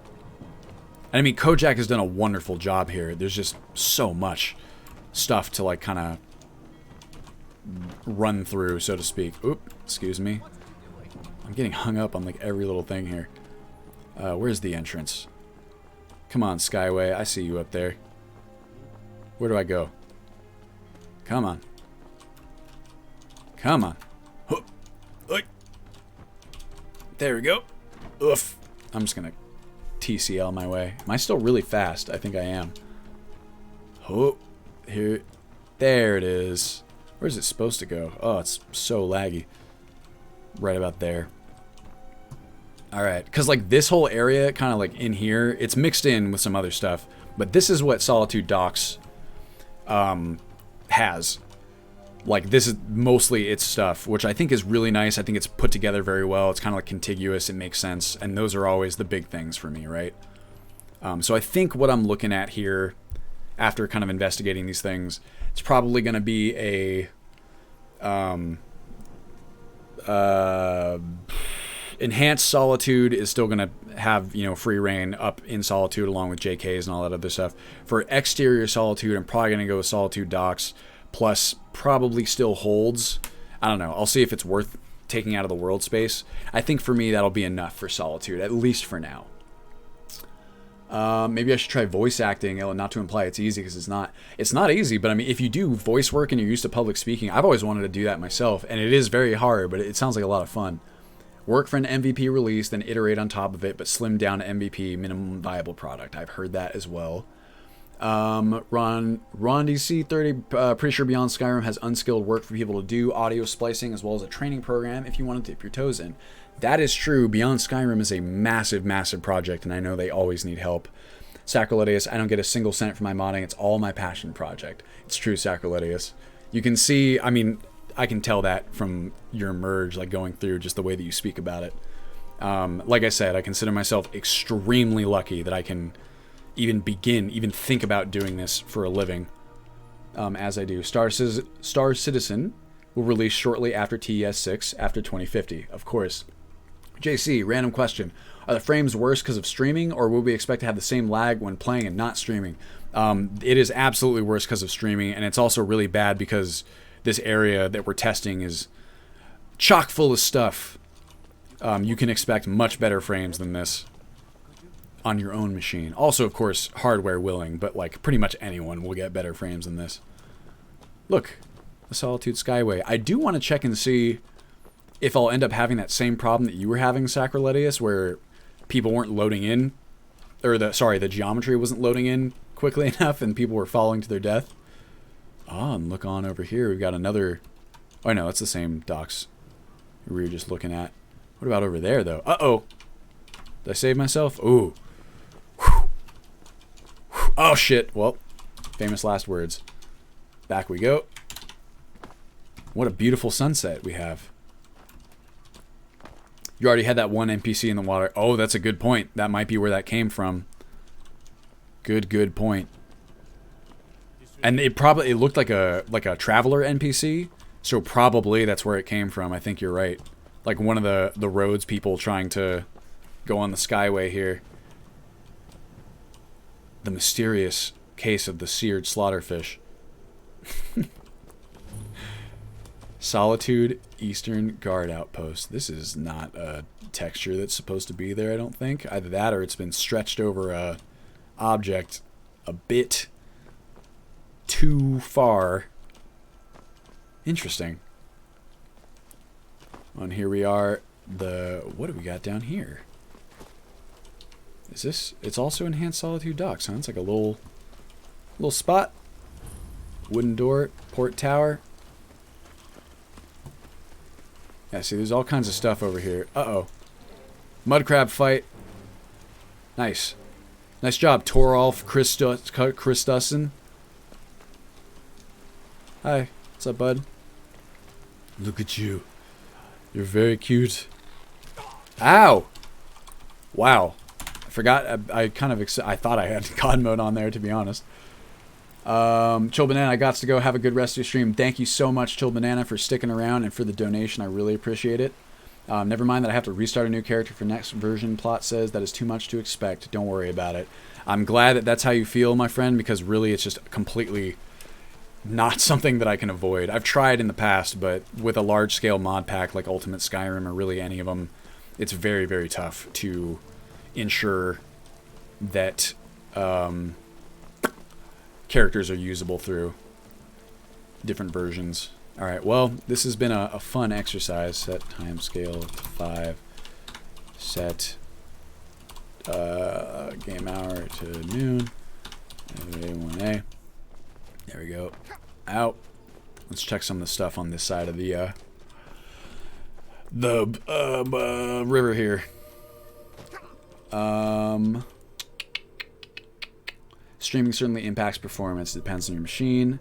Worst case, I'm shit and they don't use it. Best case, I helped out. Absolutely. And I mean, you're always going to be learning stuff, which is really nice. What is this texture? That's weird. Realistic water 2 defined the object? That's a bit strange. I can see we've got LODs also for the standard white trees. Yeah, those are going to disappear because they're not actually there. Welp. Alright, it was, I think, fun. Oh, wow. Yeah, see, this is what we're talking about. Stuff is not loading in. I think it was a cool thing worth checking out. I think I will be probably sticking with Solitude Docks for now. And then we'll see for the approach.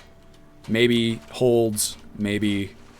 God, I can't get up anymore. Whoa! Did you guys see how high I jumped right there? What was that all about? Maybe the approach from this one, because it's really not bad. Let's see here. Sire's Scout? What is that? How many mods do you got so far for a beta version, or is it too far away in the future? It's still like far-ish away. We're not going to have that many more, but even right now, I think we're at what? Here, we can quit out. Oh, before I do that, I wanted to check out the texturing on the volcanic assets. So I adjusted that the other day. I think we're already at like 500 something. Plot says, suggestion, if you do decide on a release candidate, identifies known patch problems and makes it public in a Jira Kanban, you might get some modder to help smooth things out. That is a good idea, Plot. I feel it's always like really like tricky for me because people like pay me to work on this stuff myself, right? Or, you know, they subscribe on Patreon or whatever. I always feel really bad like asking people to do anything. I suppose if someone comes along and then they want to help, I'd be okay with that, and they kind of like know the scenario. That's always been my biggest bugaboo. Rule of thumb, each mod update requires a new game. That's how I operate, Sacrilegious. I tell everyone that if they...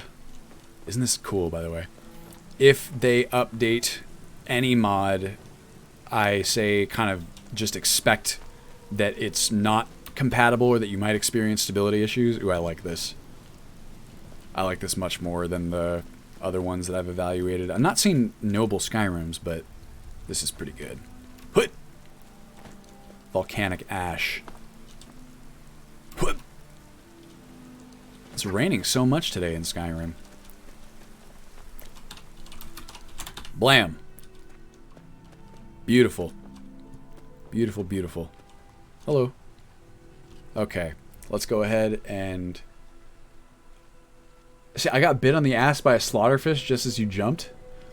Did that actually happen? That wouldn't give me any extra space. You're just messing.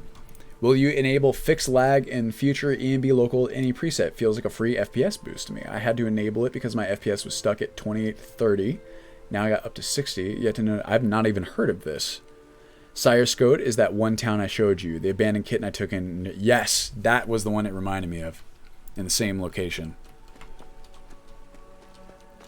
Beautiful. Look at this wonderful green sulfur water, which actually is pretty cool. I got to go in a hot spring one time, like an actual sulfur hot springs in Colorado Springs, I think it was. Giving people an opportunity to help out in a structured way could be a great alternative. They can't really give a donation. That is true. I never really considered it from that perspective, JC. All right, let's go ahead and bop out of here. So I think... Thinking about Solitude again. Oh, you know, just Solitude things. Just thinking about Solitude. If I take this, and then I believe Enhanced Solitude has an approach by default, it sure would be a lot less work to just leave that one as is versus doing holds. Maybe I'll just do that, and then maybe later I can make the holds integration kind of like a future task.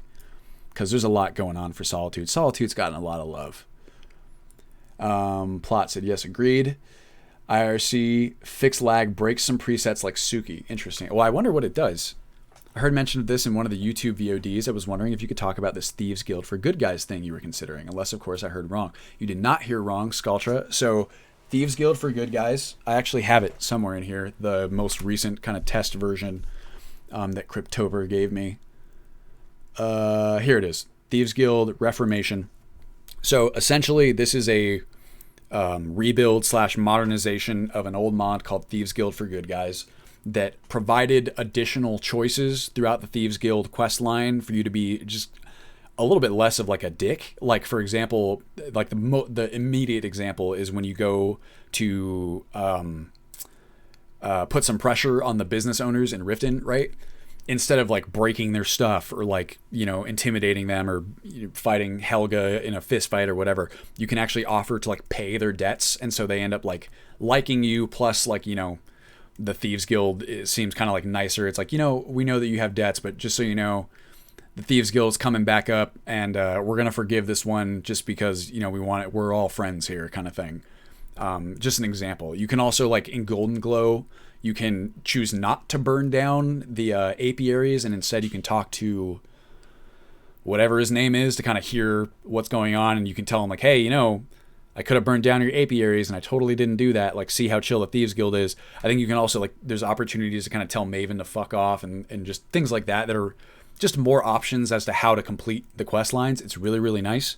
And Cryptoper was asking for testing help. That's why I have these in there to have it go alongside Thieves Guild requirements, which she has recently released for special edition. Also, just so you guys know, I'm a patron of Cryptoper's, and she announced today on Patreon that she released the Amidian-born content add-on, and I believe she's working on an actual special edition version of Book of Silence as well, which is super cool. But yeah, I'm really looking forward to Thieves Guild for Good Guys, or Thieves Guild Reformation, whatever she's calling it. Just like having additional choices as to how to complete quests, you know? Okay, that's good to know. As long as it doesn't break the Snowfall EMB, then I'm happy. I'm still working on a mod called Saving Vigilant Tyrannus, which allows you to save the Vigilant in the Molag Bal quest, adding an opportunity to join the Vigilant of Stendar faction, but you'll lose the mace. Sounds awesome, Sacroletius. Currently, we use House of Horrors alternate ending to like avoid you having to kill the priest or whatever, to give you like a good guy alternative. It's not the implementation. It's a pretty like basic mod that was made fairly early in modding, Skyrim modding, and you have to, like, it doesn't really give you the option to not kill him. You're just, or it, like, I think it's a quest stage that pops up and says you can also drop the mace, and that's like the only clue that you can do it that way. I don't know. It's nice, but I think your solution sounds a bit more fully featured. Sculptra says that has always rubbed me the wrong way a bit as someone who liked a little less brutish thief. Yeah, it's cool, right? It's like, you don't just have to be this thug that intimidates people. I liked it a lot. Takes the Thieves Guild and makes them more just organized crime, the Assassins or Neighborhood Watch or Vigilante Guild. Yes, so you're not so... You can be a bit more Robin Hood and a bit less the mob, I guess you could say. Milk Toasting, are the broken quests and annoying dialogue to everyone's options fixed? I like the mod in theory, but those things drove me nuts. Yeah, I mean, anything that is in the hands of Cryptoper, it's like... You couldn't ask for a more capable modder to be handling it. I tracked down this one bug that I'd actually heard about, and I verified it. It still existed at the time, where I don't know if you guys have ever noticed this, but on Special Edition, and it might happen on Legendary Edition as well, there's a bug where the second you join the Thieves Guild and like have access to the area beyond the Ragged Flagon, all of the characters, all of your fellow Thieves Guild members start like, they're like, you're such an amazing thief, and like, it's such an honor to meet you, and like, wow, you're really making waves around here.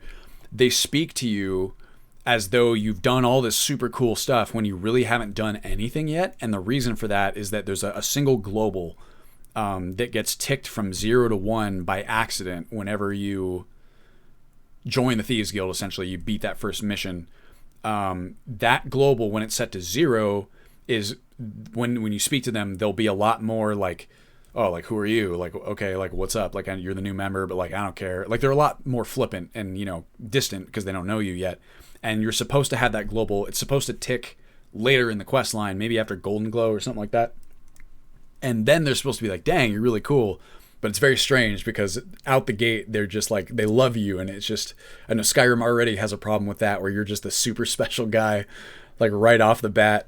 But it makes it way worse because that is a legitimate bug. That's not by design. So we'll make sure to fix that up. I don't mind the Priest of Boethia. I mean the Vigilant at the start. The one that attacks you. Right. I know you're saying that you can save Vigilant Tyrannus as a means of... Oh, I'm sorry. Am I confusing these? Well, I was going to save Logrov, the Boethia cultist. I want to make a mod to actually save the Vigilant at the start. So there's a way to prevent Tyrannus from being killed. Yeah, that would be nice because that's actually a famous, like, what do you call it? Problem point in Requiem. It's one of the few points of the game where you are forced into an area, or like once you enter an area, you cannot leave. And the Vigilant fight in Requiem is extremely difficult. So there's a lot of players who have had to load a save from before because they've been trapped in the Vigilant Tyrannus quest. They weren't aware of what was going to happen, or they weren't aware that he was going to be, as intense as he is, and then they get stuck and they can't get out. Sounds awesome that you got around 500 mods so far. Will the settings for all the mods be included for us so we don't have to put them in? Yes, that's the ideal. I'm trying to automate most, if not all, of the MCM this time around. I'm trying to make it as plug and play as possible, as close to a regular game experience as you can get, so that you're not having to configure a billion settings. And I would like it just to play like any other game does, where you start the game and starts working. You know what I mean? You just get to jump in and play, because who wants to have to deal with all that stuff? You can go in and adjust them if you want, but ideally you don't have to. That would be the best scenario for me. Okay, so I'm going to go ahead and I turn that off. We got Enhanced Solitude in there. That's okay. We'll leave that for now. I want to turn these back on because they're beautiful. Actually, here. Nah, I'll just turn these on myself. They got there and there. And why is this down here? Solitude docs. Put this here. I believe this is from Solitude. Okay, cool. So that one's in there. Bard's College Redux, of course. Solitude Skyway. This one as well. That's the other. Am I missing? Oh, there we go. Skybirds go here.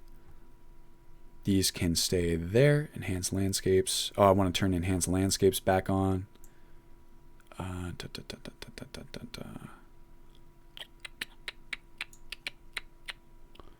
3D trees. Falkreath, Iverstead. Oh, this is the other one. I wanted to get those back. Do I still have? No. Where's my Arthmore Village mods? Go Falkreath. I disabled these before I was inspired by Sacroletius to merge all the things. 500 mods sounds like a reasonable amount. Yeah, it's not going to be that much more than that. I essentially have Sacroletius's list to go through, and then I have my own list that I've made of like some other ones that I want to get in there. And then I'm almost done getting all the, like, evaluating the old mod list from Ultimate Skyrim on Legendary Edition. And that's pretty much like all the ones I need to evaluate that I know of. Campiati, I'm about to head off. Have a nice stream and see you another time. Thank you so much for sticking around, my friend. Really appreciate it. Praxis, I think I'm going for Solitude Reborn, if only for the added Thieves Guild. Is there a Thieves Guild in Solitude Reborn? So this Enhanced Solitude, that's the other big merge by Kojak. That's in there. It's really fucking cool. It's honestly fantastic. It adds so many different things to Solitude to have, and mess around with. And Solitude Reborn is the basis for Enhanced Solitude. So I would definitely check it out. One last thing. Will a template save be supplied in USSE builds? Ideally, you won't even need it anymore. The template save has always been kind of a tough one, just because it's not really best practice to load the same save over again. There are certain elements of a game save that are baked in when the save is created, certain random elements that you would rather be randomized for every playthrough. And there's also a couple other things. Ogre Boss has spoken with me about it before. Hopefully this time we'll be able to straight up like automate the MCM so that you won't even need a template save. When you start the game, it'll just be kind of set the way that it's supposed to be set. We'll have to go ahead and see. There's some promising work being done, like on mods like Ye Olde MCM. I think it's just Ye Olde MCM something. I can't remember what it is. But that one like tries to automate the MCM stuff. There's some stuff we can do on the back end to automate certain MCM settings. Ideally, it'll be as much as possible so that template saves will kind of no longer be a necessity. All right, let's see. Whoa, my pen's gonna fall off. God, I think I might actually have to get sushi today. You guys have spoiled me. Finn says, at the very least, even if Yield doesn't work for all, it should at least help minimize the amount of MCM settings to be completed. Yes, exactly. And hopefully some of the ones that it can't currently handle, it handles most, honestly, from what I can tell. It just can't handle a few. And hopefully for the ones that it can't handle, maybe we'll be able to do some of our own work on the back end to help those out. Ugh. Anyway, great. Sounds great. Definitely something to look forward to. See it, do it. Susie is the best. Who's Susie? Thank you very much, Campiotti, again. I gave you that 15 specifically for sushi. Treat yourself. Got you. Will do, Skaltra. Really appreciate it. Sacrilegious, I haven't had sushi since the lockdown. I had it twice. There's a sushi place nearby that we usually go to outside of lockdown. It's like a local sushi place, and that's how I've justified any of the times that I've ordered in. That's how I justify it, right? Is I'm, spending the money to to support local businesses.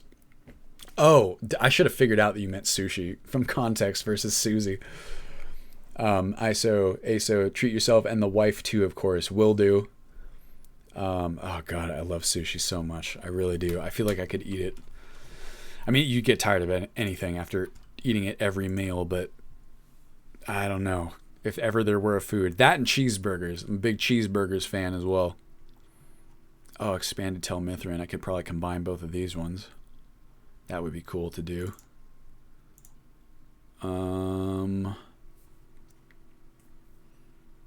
Teriyaki. So our sushi place actually offers teriyaki bowls, which is, a little bit outside the scope of sushi, but really nice because it's like pretty sizable and it's way cheaper than you would expect.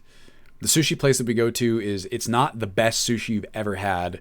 There is good sushi nearby. I mean, if you live in LA, you can just the chances are there's some sort of restaurant that caters to high quality of whatever food you're looking for if you're willing to pay enough.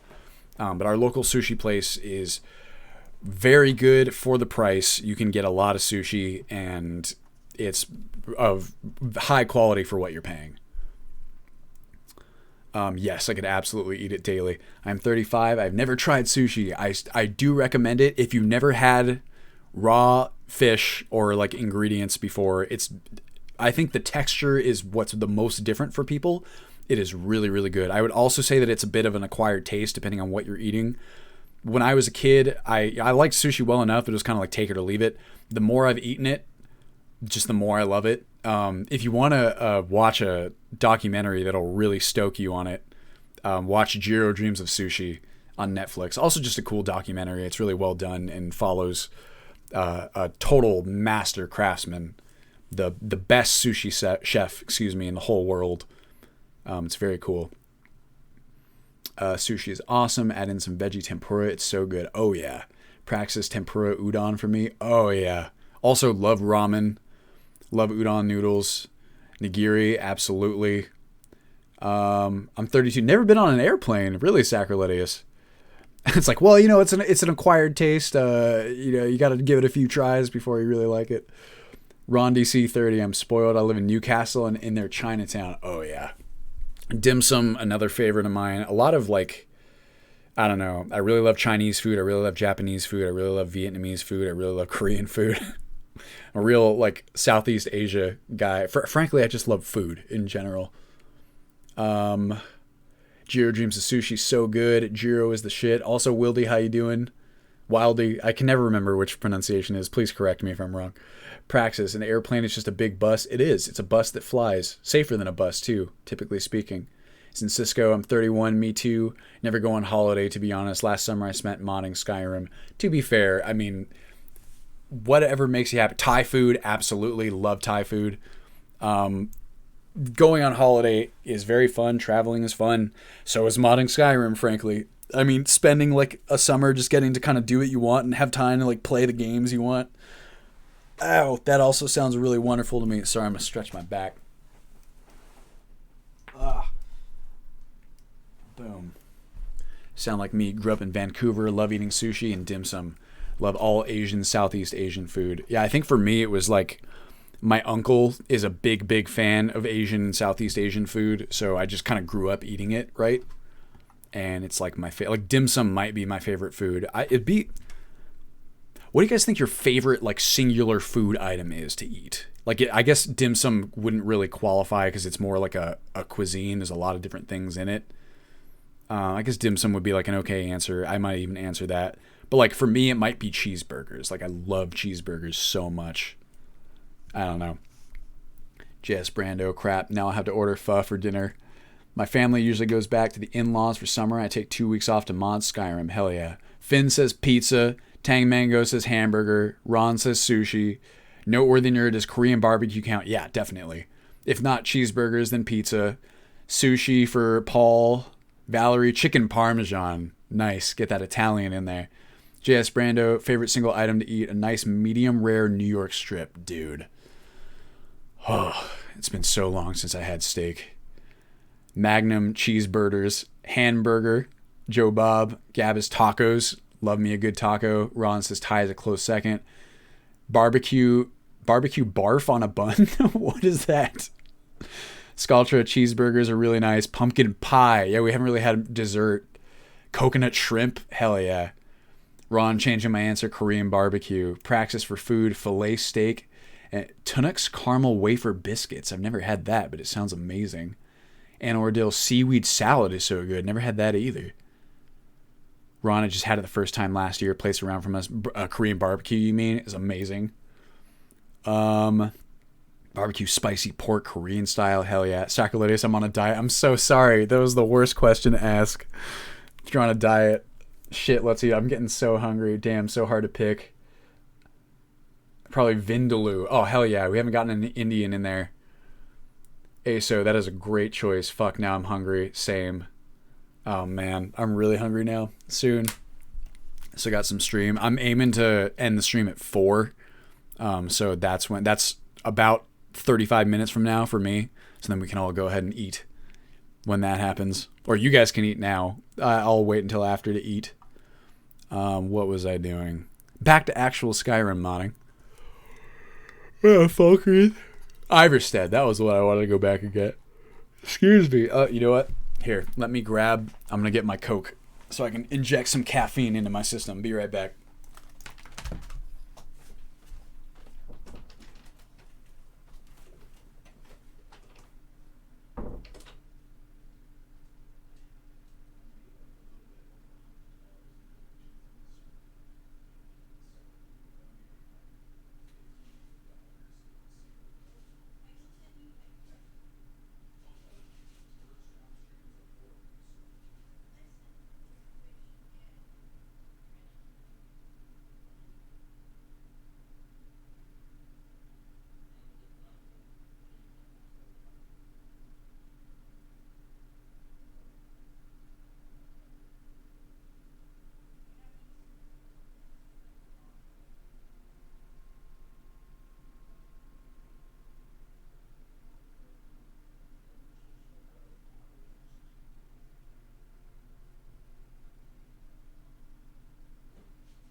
Ayo. As it turns out, Liz went to the store and bought me a Rockstar, sugar-free Rockstar, which I know is terrible for you, but it is very efficient at getting you an influx of caffeine very quickly. Oh, guys, are we still talking about various foods? Indian food. I'm going to be so hungry. Should have just gone with the question, what food do you not like to eat? That is an interesting one. I'd be interested to see. Finn says bad pizza, but how bad does pizza ever really get? I guess maybe some. How does everyone feel about pineapple on pizza? I know that's always like a what's the word, contentious topic. Soft, mushy zucchini, gross. Macadamia nuts and overly sweet chocolate kind of suck on an overly sweet. I get it's kind of like a sickly sweetness, right? Where it is a little bit too much. I get you. Although I do like macadamia nuts. Otherwise, why does Pyrotech keep saying barbecue barf on a bun? Drink it, man. Everything is bad for you in some way. Enjoy it. Energy drinks are my guilty pleasure. I feel like any programmer or like, oh, Ron, see, you're already good to go. Go and slam down an energy drink, jump on the Beyond Skyrim team, and you're like already a sick programmer. Completely quit drinking energy drinks a few months ago. Dude, solid. I mean, it is a good thing to do for your health. Pineapple on pizza is great. I think Valerie says no. It's funny because JS says love it right above. Also, I really need to add chat to the next stream so that the VOD people can see you guys responding. I don't mind a good Hawaiian pizza. That's kind of how I feel. It's like I don't love it, but I don't hate it either. There's definitely things I'd rather have on my pizza though. Magnum Mutar Paneer, dude. So we're very lucky to have some good Indian friends, and when we were at their 2 different weddings last year, we had probably the best Indian food that I've ever had. It was like the amazing. I wish. Hold on, maybe I still have the menu somewhere. Our friend, she's a watercolor artist, and she had the. I don't know. I don't think I'm going to be able to find it. But she painted their menu. It was like a crazy plate with like all these different foods. It was amazing. Ironically, the worst pizza I've had was in Italy. You know, I actually kind of felt that way too, Finn. Or like some of the pizza that I had in Italy, maybe just because I was like, I mean, some of the pizza that I had was amazing, and other pizza I had was like, ugh, like whatever. So that's strange that you had that experience too. Spicy pepperoni with pineapple. Ooh, that sounds pretty good actually.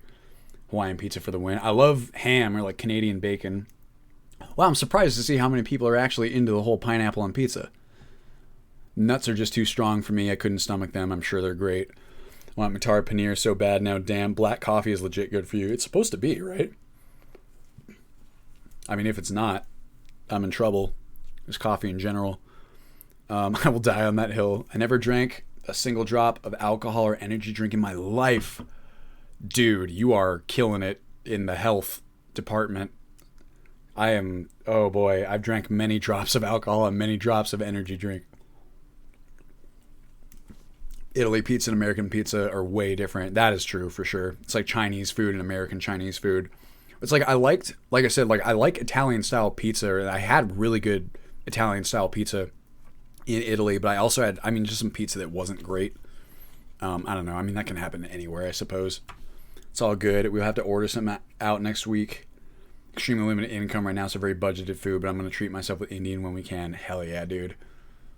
Power to you. Is it really? I might consider drinking black coffee. It is good for you. There's supposed to be something to it. Like, I don't know if it's antioxidants or things of that nature. But, I mean, it's definitely better for you than putting creamer in it. That is one area that we've tried to, like, kind of be a little healthier is, like, I use exclusively sugar-free creamer now. I didn't like it at first, as I imagine anyone doesn't when they move from, like, regular fat creamer, like sugared creamer. But it's just, I don't know. After a while, you don't really notice the difference as much, I don't think. Iverstead. Where are you, my friend? I know you're in here somewhere. There we go. Iverstead. Pizza I had in France was amazing. Place in Italy kind of fucked up horribly. It took hours to get our food. That's very Italian. Even though they knew we were coming. School trip thingy. Oh, it was burnt. Oh, so maybe it was like, because you guys were in a large group, it was one of those like logistical problems kind of thing. Black coffee has no calories, no sugar. It makes you go. That's hard to argue with, really. I just did a brief research project on this. Assuming you don't load it with sugar and cream. What are the health benefits, out of curiosity, besides just making you go? I only drank coffee once during a funeral. I mean, I can imagine that's a scenario where maybe you really could use some coffee, depending. I have several cans of Monster Mango Loco sitting in my fridge right now. That sounds very good to me. I just love mangoes in general. Oh, there's a good question. Favorite fruit. What's your favorite fruit? Mine actually might be mango. It might be peaches. I really like fruit. 100% mango. Totally feel you on that. Peaches. Wow. Okay, cool. Mango and peaches. First 2 responses. Oh, whoops. My phone thought I said okay, Google. Italians put crunchy raw onions in their sauce. Sometimes I like that though. I used to strongly dislike onions, and now I'm pretty into it. My husband is a health nut vegan, so I was very whiny at first, but now sugar or cream tastes. It's totally true, right? It's like at first it tastes like you're like ah, and then after a certain point, trying to eat like the sugary stuff tastes super weird and gross. I had that experience with peanut butter, like when we started buying actual like good peanut butter that wasn't loaded with like sugar and stuff. And at first I was like, ugh, like this is disgusting. And now I can't eat like regular peanut butter. It's so funny. Mango raspberries. Raspberries is a good one. Cut up with chili and lime on it. Ugh. Oh yeah, pineapple and then strawberries. Pineapple's another one where I'm like, dude, I don't know if I could, like, if I had to choose between like mango and pineapple, for example, like I don't know what I would choose. Like the idea of not being able to eat a pineapple again. Strawberries, 1,000%. I totally feel you on that. Tyler actually has like a severe aversion to strawberries. Like the texture of it, he just like cannot stand for some reason. It's almost like trypophobia, almost. It always cracks me up. That and tomatoes. I've almost made him throw up by straight up biting into a tomato before. Limes and blackberries. That's an interesting one. That is an interesting... I like that answer. Strawberries. I eat onions raw. Geez, you are... I mean, that's supposed to be healthy for you too, right?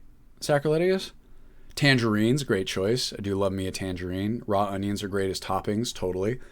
There were a bunch of studies I read that were all separate, but on average, the common denominator was that if you drink between 3 and 5 cups of coffee a day, mind that a cup measurement is smaller than a typical mug, there was a correlation with decreased risk of Parkinson's, dementia, diabetes type 2, and stuff like that.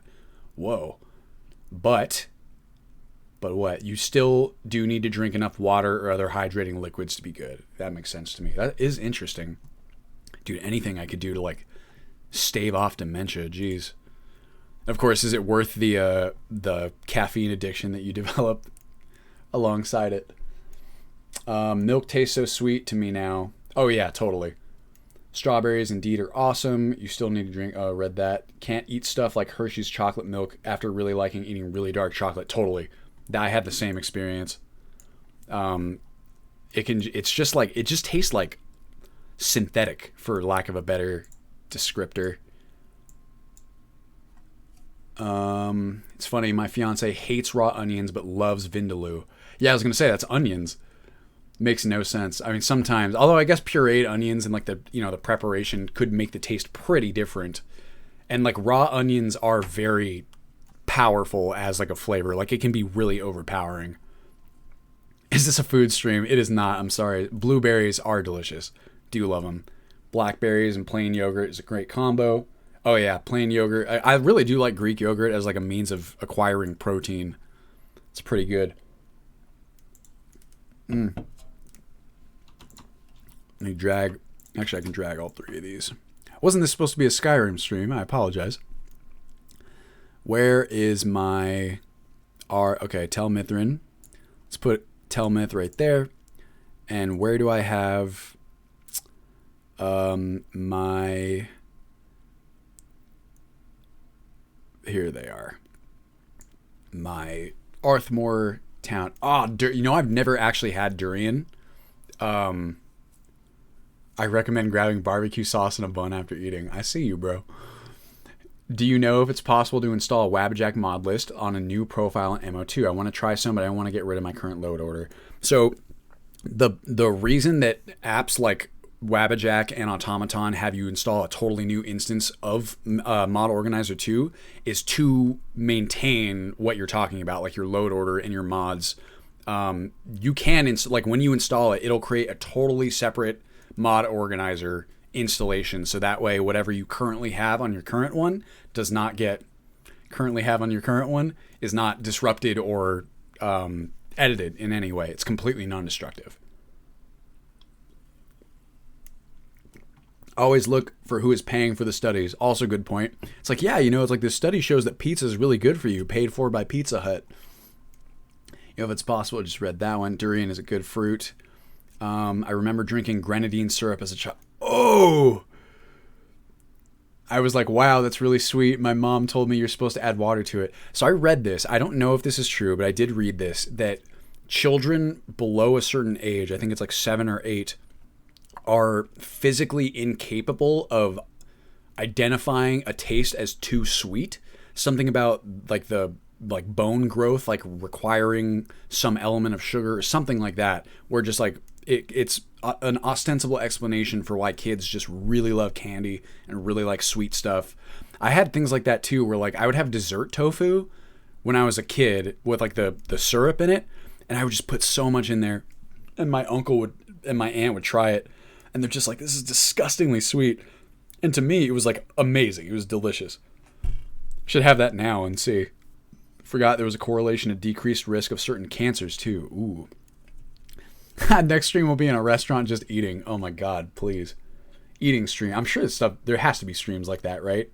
Like cooking streams, eating streams. I would be down. Okay, that was the other thing we were going to do. Here, this is something we can do on camera real fast. Let me open up my Skyrim Special Edition folder. Pop open my EMB. You guys can see what I'm looking at here. So I'm going to take a look at this texture set. Excuse me. This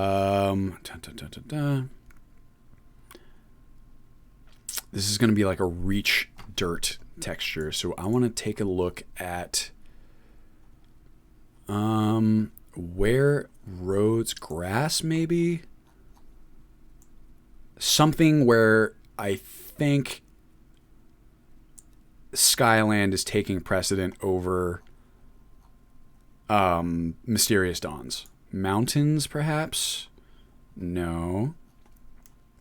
Blended roads, road snow, road 1 reach. That could be it. But why would it be? Let me see. Colon cancer was the main one. That's supposed to be one of the more painful cancers, I believe. I mean, every cancer is absolutely terrible. My kid says stuff is too sweet all the time, but I think it's performative to sound more adult. He still eats it all. That would be, it's like, it's hard to get scientific when it's kids. It's like, do you actually think it's too sweet? Or are you trying to pretend like you're older than you are? Because I definitely used to do stuff like that. It's like gulab jamun. I don't know what that is. As a kid, it didn't seem that sweet. I'd eat like 5. Now I can handle 1 at most. What is that? Pyrotech rocks. You think rocks? It's all sepulchre. Trees, I doubt it, but maybe. Enhanced solitude. Also, these should not be... Well, it's okay if it's a proprietary texture, I suppose, but enhanced solitude has a lot of textures that I don't want taking precedent. Mysterious Dawn. It wouldn't be in trees, though. I'd be surprised. Is there a mod, or is it possible to create one? Edit current something where screenshots aren't saved to your Skyrim folder and instead to a location you define. It's possible. You might. I mean, the Steam screenshots might do that already. You can like define where it is. Otherwise, I'm not sure. Sacroletia says there might be an any setting. I know also like there's the default Skyrim screenshots, which I actually have them both mapped. I have the default screenshots and the EMB screenshots. Because the Skyrim screenshots don't fire when you're in the console. ISO, it's an Indian sweet. It's basically a milk solid ball and syrup. It does sound very sweet. It also sounds delicious. Make a shortcut to Skyrim folder, but that would be a nice mod. I have, yeah, it's like you can see that. Where's one of my file explorers? I have on the left here all of my, like, there's my Skyrim Special Edition folder. Here's like my dev folder pinned to quick access. Dirt 02. You know what? I know what we can do. Here's a real, this is like the best mod, I swear to God. It's a resource. Where do I have it? You should be, oopsie. Put that and that, turn these on, why not? Should turn these on too.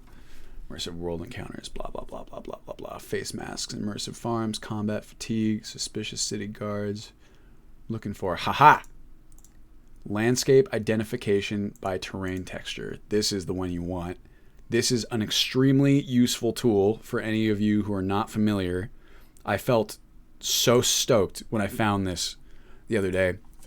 I've given this spiel before, but essentially, sky or landscape textures are difficult when compared to textures that are applied to like models and like meshes in the game, because you can't really select a landscape texture in the console the way you can meshes. So it can be very difficult to identify what texture you're looking at when you're in game. And this mod essentially overlays modified versions of each texture to show you which texture. You'll see what I mean, but it'll show you the landscape textures that you're looking at. It overlays the literal text on the ground, which is really nice. Just saves you like a bunch of time. It should work for this, I want to say. Oh boy. Oh man, we spent so long talking about food. Got 15 minutes left. Okay, well, what's something else we can do in this 15 minutes? We take a look at some of Sacroletius's mod suggestions. That was what I was doing before. Or we can install the vanilla hair replacer ones, because that actually ended up being, I can't remember if I mentioned this or not. Vanilla hair replacer is a mod that, as you might imagine, replaces all of the vanilla meshes. The hair meshes, they're just a little bit, they're fine. They just look, when you have all the improved hairs like KS hairdos and whatever, the vanilla ones really stand out next to them as like blocky and you know, gnarly. And so this replaces all the meshes, and it requires new face generation for each NPC that it touches. And so there's a million patches on the vanilla hair replacer page, and funnily enough, going through these patches, like the faux mod installers for these patches, has been like a really excellent way to discover new mods that I had no idea about. Let me see here. Point on a texture, then it shows you the texture, right? Sort of. So like what you can do with the console, with like MFG console, or I can't remember what it's called now. Excuse me. Normally you can select an object and then you can see what the model is, and some models will allow you to get a little bit deeper even with it, and you can see the texture set. Even if you can't see the texture set, what you can do is you can find out what model it is, and then you can go and find that model in the actual game files or in the mod files. You can open it up in NifScope like we've done here, right? With this, oh, I had this one open because I was looking at the Solitude, or sorry, Windhelm wall. I wanted to know what this texture was specifically, right? So you can click this, and now I've got this, you know, shape selected, and then you go in here in the normally it'll look like this if it's untwirled, so I go like this, right? Twirl it down, select shader texture set, and you can identify exactly what texture is on that part of the mesh, and you can do it for each part as well. So if I select this one, I can twirl this down, boom, I can see that that's the texture I'm working with. So that's how I usually find kind of obscure textures that aren't obvious. The problem is with landscapes. I'll show you what I mean, where you can't select landscapes the same way, so it's a little bit trickier. But this mod makes it easy for the most part. I prefer a vanilla plus approach when it comes to body and hair mods. I mean, I'm really there with you too, Sacroletius. It's like for a long time I didn't even touch the character models. Since I've dived into like the Baijin ones and the Pandorables ones, you really can. It shows me that like the default models could really use some work. So I'm pretty into it now, but I definitely get that perspective. When you pick things like hair, texture / mesh mods, do you tend to only go with one, at least for player, or multiple? So for the player, I like giving them many options to choose from, you know, whatever they want. For the NPCs, what I've done is I've taken several different overhauls whose changes I like, and then as I go through and conflict resolve them for each character, I basically plan on looking at the 5 or 6 different options, or however many options there are. For some there's not that many, for some there's like 1 or 2, however many different editors are looking at the same NPC. I want to look at the various options that they provide and decide between them. because even for like, so take the Bijin or Bijin or whatever you pronounce it. I think it's a fantastic mod. And there's so many appearances for NPCs that I'm probably going to keep from that one. But there are some that are a bit, like, my issue has always been what you might call over beautification, where, like, take a character like Ayala, right, who is just like a werewolf, beastly hunter, gatherer type character. Having her be this, as someone put in one of the other streams, L'Oreella, who's just like super glammed up and like wearing all this makeup and has like this beautiful combed hair. It just doesn't fit to me. So in that case, I'll deviate from one of the mods and just kind of find one that's a little bit more rustic, to give an example. Waiko is a great like basis. That's a Windsong immersive character overhaul. Baijin Holda is not lore friendly. She's supposed to be old, as she says she's ready to retire, yet Baijin makes her look like a teenager. Right, and she's like Baijin has a tendency to make characters just look super hot. And there's just like there's nothing wrong with that. It's just like when every single character looks like a supermodel and like every single character has perfectly combed hair and like perfect makeup applied, it's just a little immersion breaking for me. So here we're actually going to load this one. Yes, this one. It's going to get mad at us potentially though. And hopefully it'll still load. That's a wisp mother. Wisp mothers are thought to be a variety of... Okay. Yep, it didn't like that very much. Ah, dang it. Okay, well, actually, we don't need to load that save. We can just go back to where the reach is. I just wanted to load right there to get specifically the texture that I knew was right there. I prefer the non-vanilla NPCs. If I want to make them look rougher, I add scars or war paint. Waiko is great, absolutely. With Bijin, is it Bijin or Bijin? Do you guys know how to pronounce that? I don't know. Connor was telling me it's Bijin. I just don't know. You need a faux mod to select the older texture. You do have that. I don't know if they have it for Holda specifically. Do they, Praxis? No, where the nerd sounds like Sweden, so it tracks with the whole Nordic theme. Yeah, I guess that's true. Sweden is... I've never been to Sweden, but I know that everyone's supposed to be beautiful there. Older textures for a couple of NPCs. I have seen those. The ones that it offers, I generally do that. Is it for Holda? Okay. Sacriletius.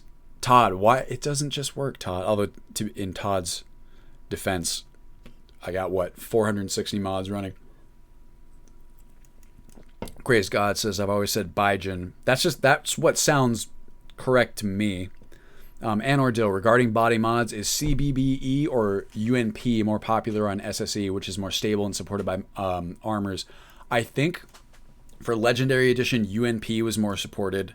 I think for Special Edition, at least anecdotally from what I've seen, CBBE is the more supported and popular option. I actually don't go with either just because I feel like it's a huge increase in poly count per NPC, and I already add a lot of NPCs in. So, I mean, I find like the default meshes, I'm actually not even sure if they're default anymore, but they're probably not quite default because of, Waiko and stuff like that. It's just, I tested the performance impact, and it was significant. It was like having 100 NPCs that were CBBE versus 100 NPCs that were vanilla. I lost significant amounts of frames. Literally 70% CBBE. Gotcha. That's what I thought, Praxis. I just, I'm not, when it comes to that stuff, I'm not the most knowledgeable. This is always good to double check. Pyrotech, it's supposed to sound like the B word. Example, she looks Bijin. And that's what Connor said. So, I don't know, it makes sense to me. But the way it's spelled is like what makes me think Baijin. Because it looks like Gaijin. We are not all beautiful here in Sweden. Gabus, you're from Sweden. I didn't know that, but you were joking. That's always just the joke, right? Or the stereotype. Just only use SMP, UMP for your character. Physics is hard on the FPS. Yeah, I tried to mess with the hair physics and the equipment physics, and it is, don't get me wrong, it's a really cool effect, but oh my gosh, does it come at a performance cost. A very pronounced one. That one's like the most, that's where you got to start making those decisions of like, what am I really getting here out of the performance trade-off. For males, is it better males or SOS Lite or vanilla? That I actually have no idea. HDT alone is better than SMP. What is the difference there, Praxis? Excuse me. Oh my gosh. I'm burping like crazy. I prefer huge battles without HDT over small battles with HDT. Yes, that is exactly my philosophy, Sacriletius. I would rather... It's like the gameplay first, you know what I mean? Like, visuals are great, and I do think they're important in making like an immersive setting and so on and so forth. But it's if I had to choose between the two, gameplay comes first. Which reminds me, huge battles over 200 NPCs at least. Yeah, I tried doing that the other day to see just kind of what I could get away with. You can do it. It doesn't run great. It gets pretty low as far as FPS goes, at least in this current build. I even tried it, I don't know, like I tried it without any mods installed and it was still tough to do. Ron DC, I did play with those physics on once, and my god, it's an amazing effect for such a cosmetic and ultimately meaningless addition. It's tricky, right? Because once you've seen it, it's like, ah, dang, like this is hard to not have anymore. Because it does look really good, but the performance is very tangible immediately. Plot says it is a stereotype, but physical fitness is and historically has been a big deal in Sweden. So good health equals beauty. That is true. I mean, I imagine a lot of the Norwegian countries are among the fittest, right? Here in America, we're not doing so hot. At least taken as a whole. We're trying, though. We don't really get a whole lot of education in health. I hope that's going to change soon. We don't really get a whole lot of education on a lot of things, unfortunately. I use full to each their own. SOS, what is that? That's a male mesh.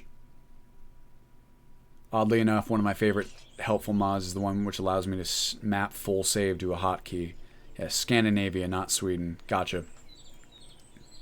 Listen to those birds. It's funny. It's like when we first turn those on, I see this scene, this exact one that we're looking at, so many times. And just the slightest difference in the sound is completely, like, immediately tangible. You know what I mean? I was like, huh? Schlongs of Skyrim. Gotcha. See, I don't mind, like, the nudity mods and all that stuff. I was talking with Finn about this. What I do mind is that there's no, like, underwear slot. So that it's like, you know, the second you take off someone's armor to loot them, you got, like, a naked NPC on your hands. Which is not ideal.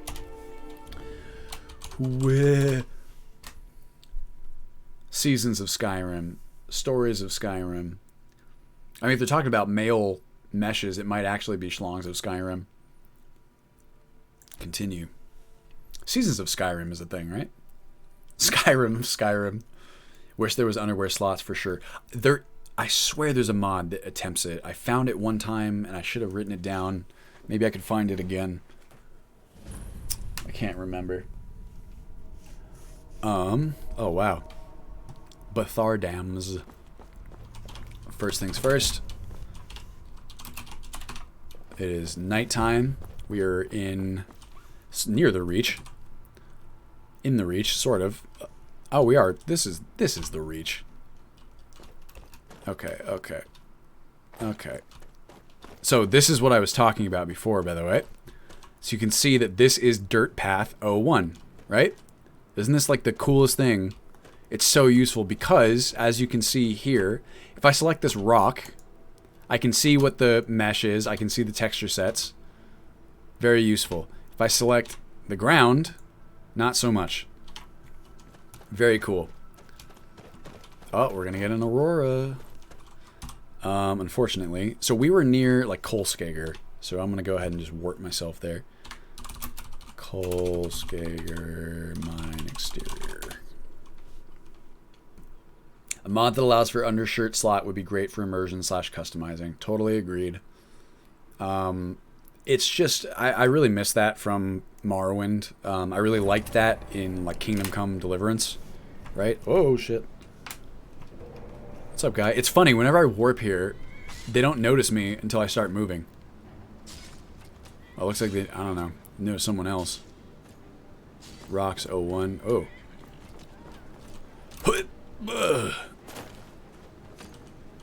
Hi-yo! Excuse me. Oh, don't shoot me. Wow, that was a close one. Go, horse! Sorry, horse. Actually, you know what? You're a badass. I'm not gonna kill all. I'm gonna do this. Kill him. I'm gonna kill this one. Oh, wait. Hey! Don't be doing that. No, not horse. Kill. You did it. Good job, buddy. Beautiful. Okay. I think we were over yonder. Who dis? Hello. This is Markov, traveler. Safest city in the Reach. Is that so? Doesn't seem that safe, to be honest with you. Alright. Set game hour to 12. I'm looking at a mod for SSE called Underwear for All. It uses a script for Xedit to make the slot modifications on body armatures. Interesting.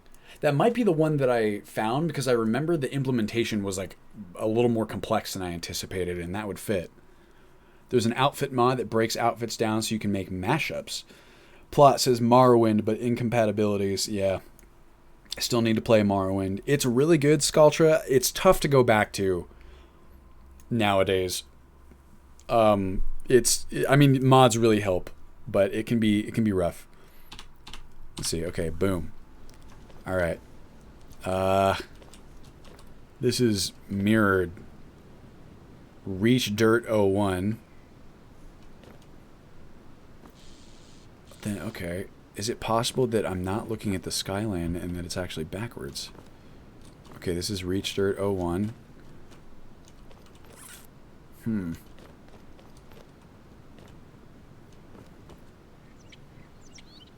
Hello. Never seen you before.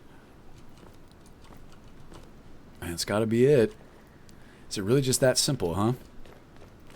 Well, that's actually more disconcerting than anything because it doesn't really make sense to me why you weren't getting the texture. Let's find out.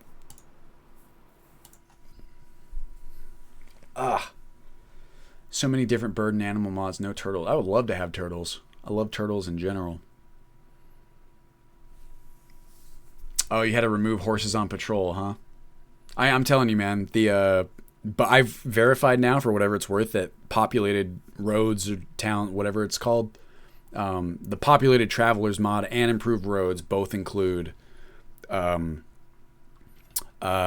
on horseback. Oh, and I meant to tell you that I was messing around with Whiterun Valley the other day, and it includes a horse mesh where a horse has been converted into a pack animal. It has like crates and stuff on the side of it. I remember you asked me about the cow from Improved Road, so I thought you might be interested in that as well. That is so cute. I'm gonna die. Look at that thing just making cute noises and moving around. It is wonderful, isn't it? You gotta get more mods that add various wildlife. Okay, well, if this is the case,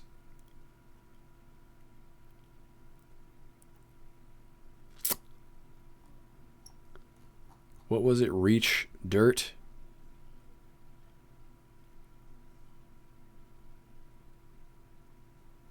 Oh, here, I gotta turn this off.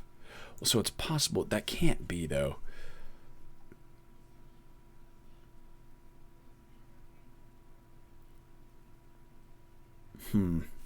I might have to sort this one. I gotta run anyway.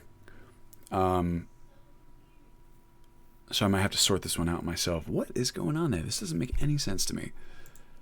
I could swear that's a Skyland texture. I'd like bet money on it. But anyway, I mean, it's probably not super engaging to watch anyway. I gotta run. I got some errands to do regardless. But thank you guys so much for joining me on the stream. This is probably my favorite one yet. I had a really, really good time hanging out with all of you, and I really appreciate you hanging out for this long. Hopefully you spotted the schedule down in the bottom where I will be streaming on Tuesdays, Wednesdays, and Thursdays at the same time that I was today. So typically 12 to 4, I would say. If probably, Sometimes maybe a bit earlier, maybe other times are a bit later, but generally speaking, that's when you can expect it. So thank you all for joining me. I really appreciate all the donations, all the chatters, everyone who's watching, everyone who's lurking. It really is, it makes my day, and hopefully you can tell how much I genuinely enjoy talking about all this stuff with you guys. Kind of feels like I'm not crazy, right? And like there's other people out there who enjoy all this stuff as much as I do. So thank you very much for joining me. I'll get the VOD uploaded to YouTube. Sorry, I'm catching up on chat. I'll see you guys later. And thank you very much. Talk to you soon.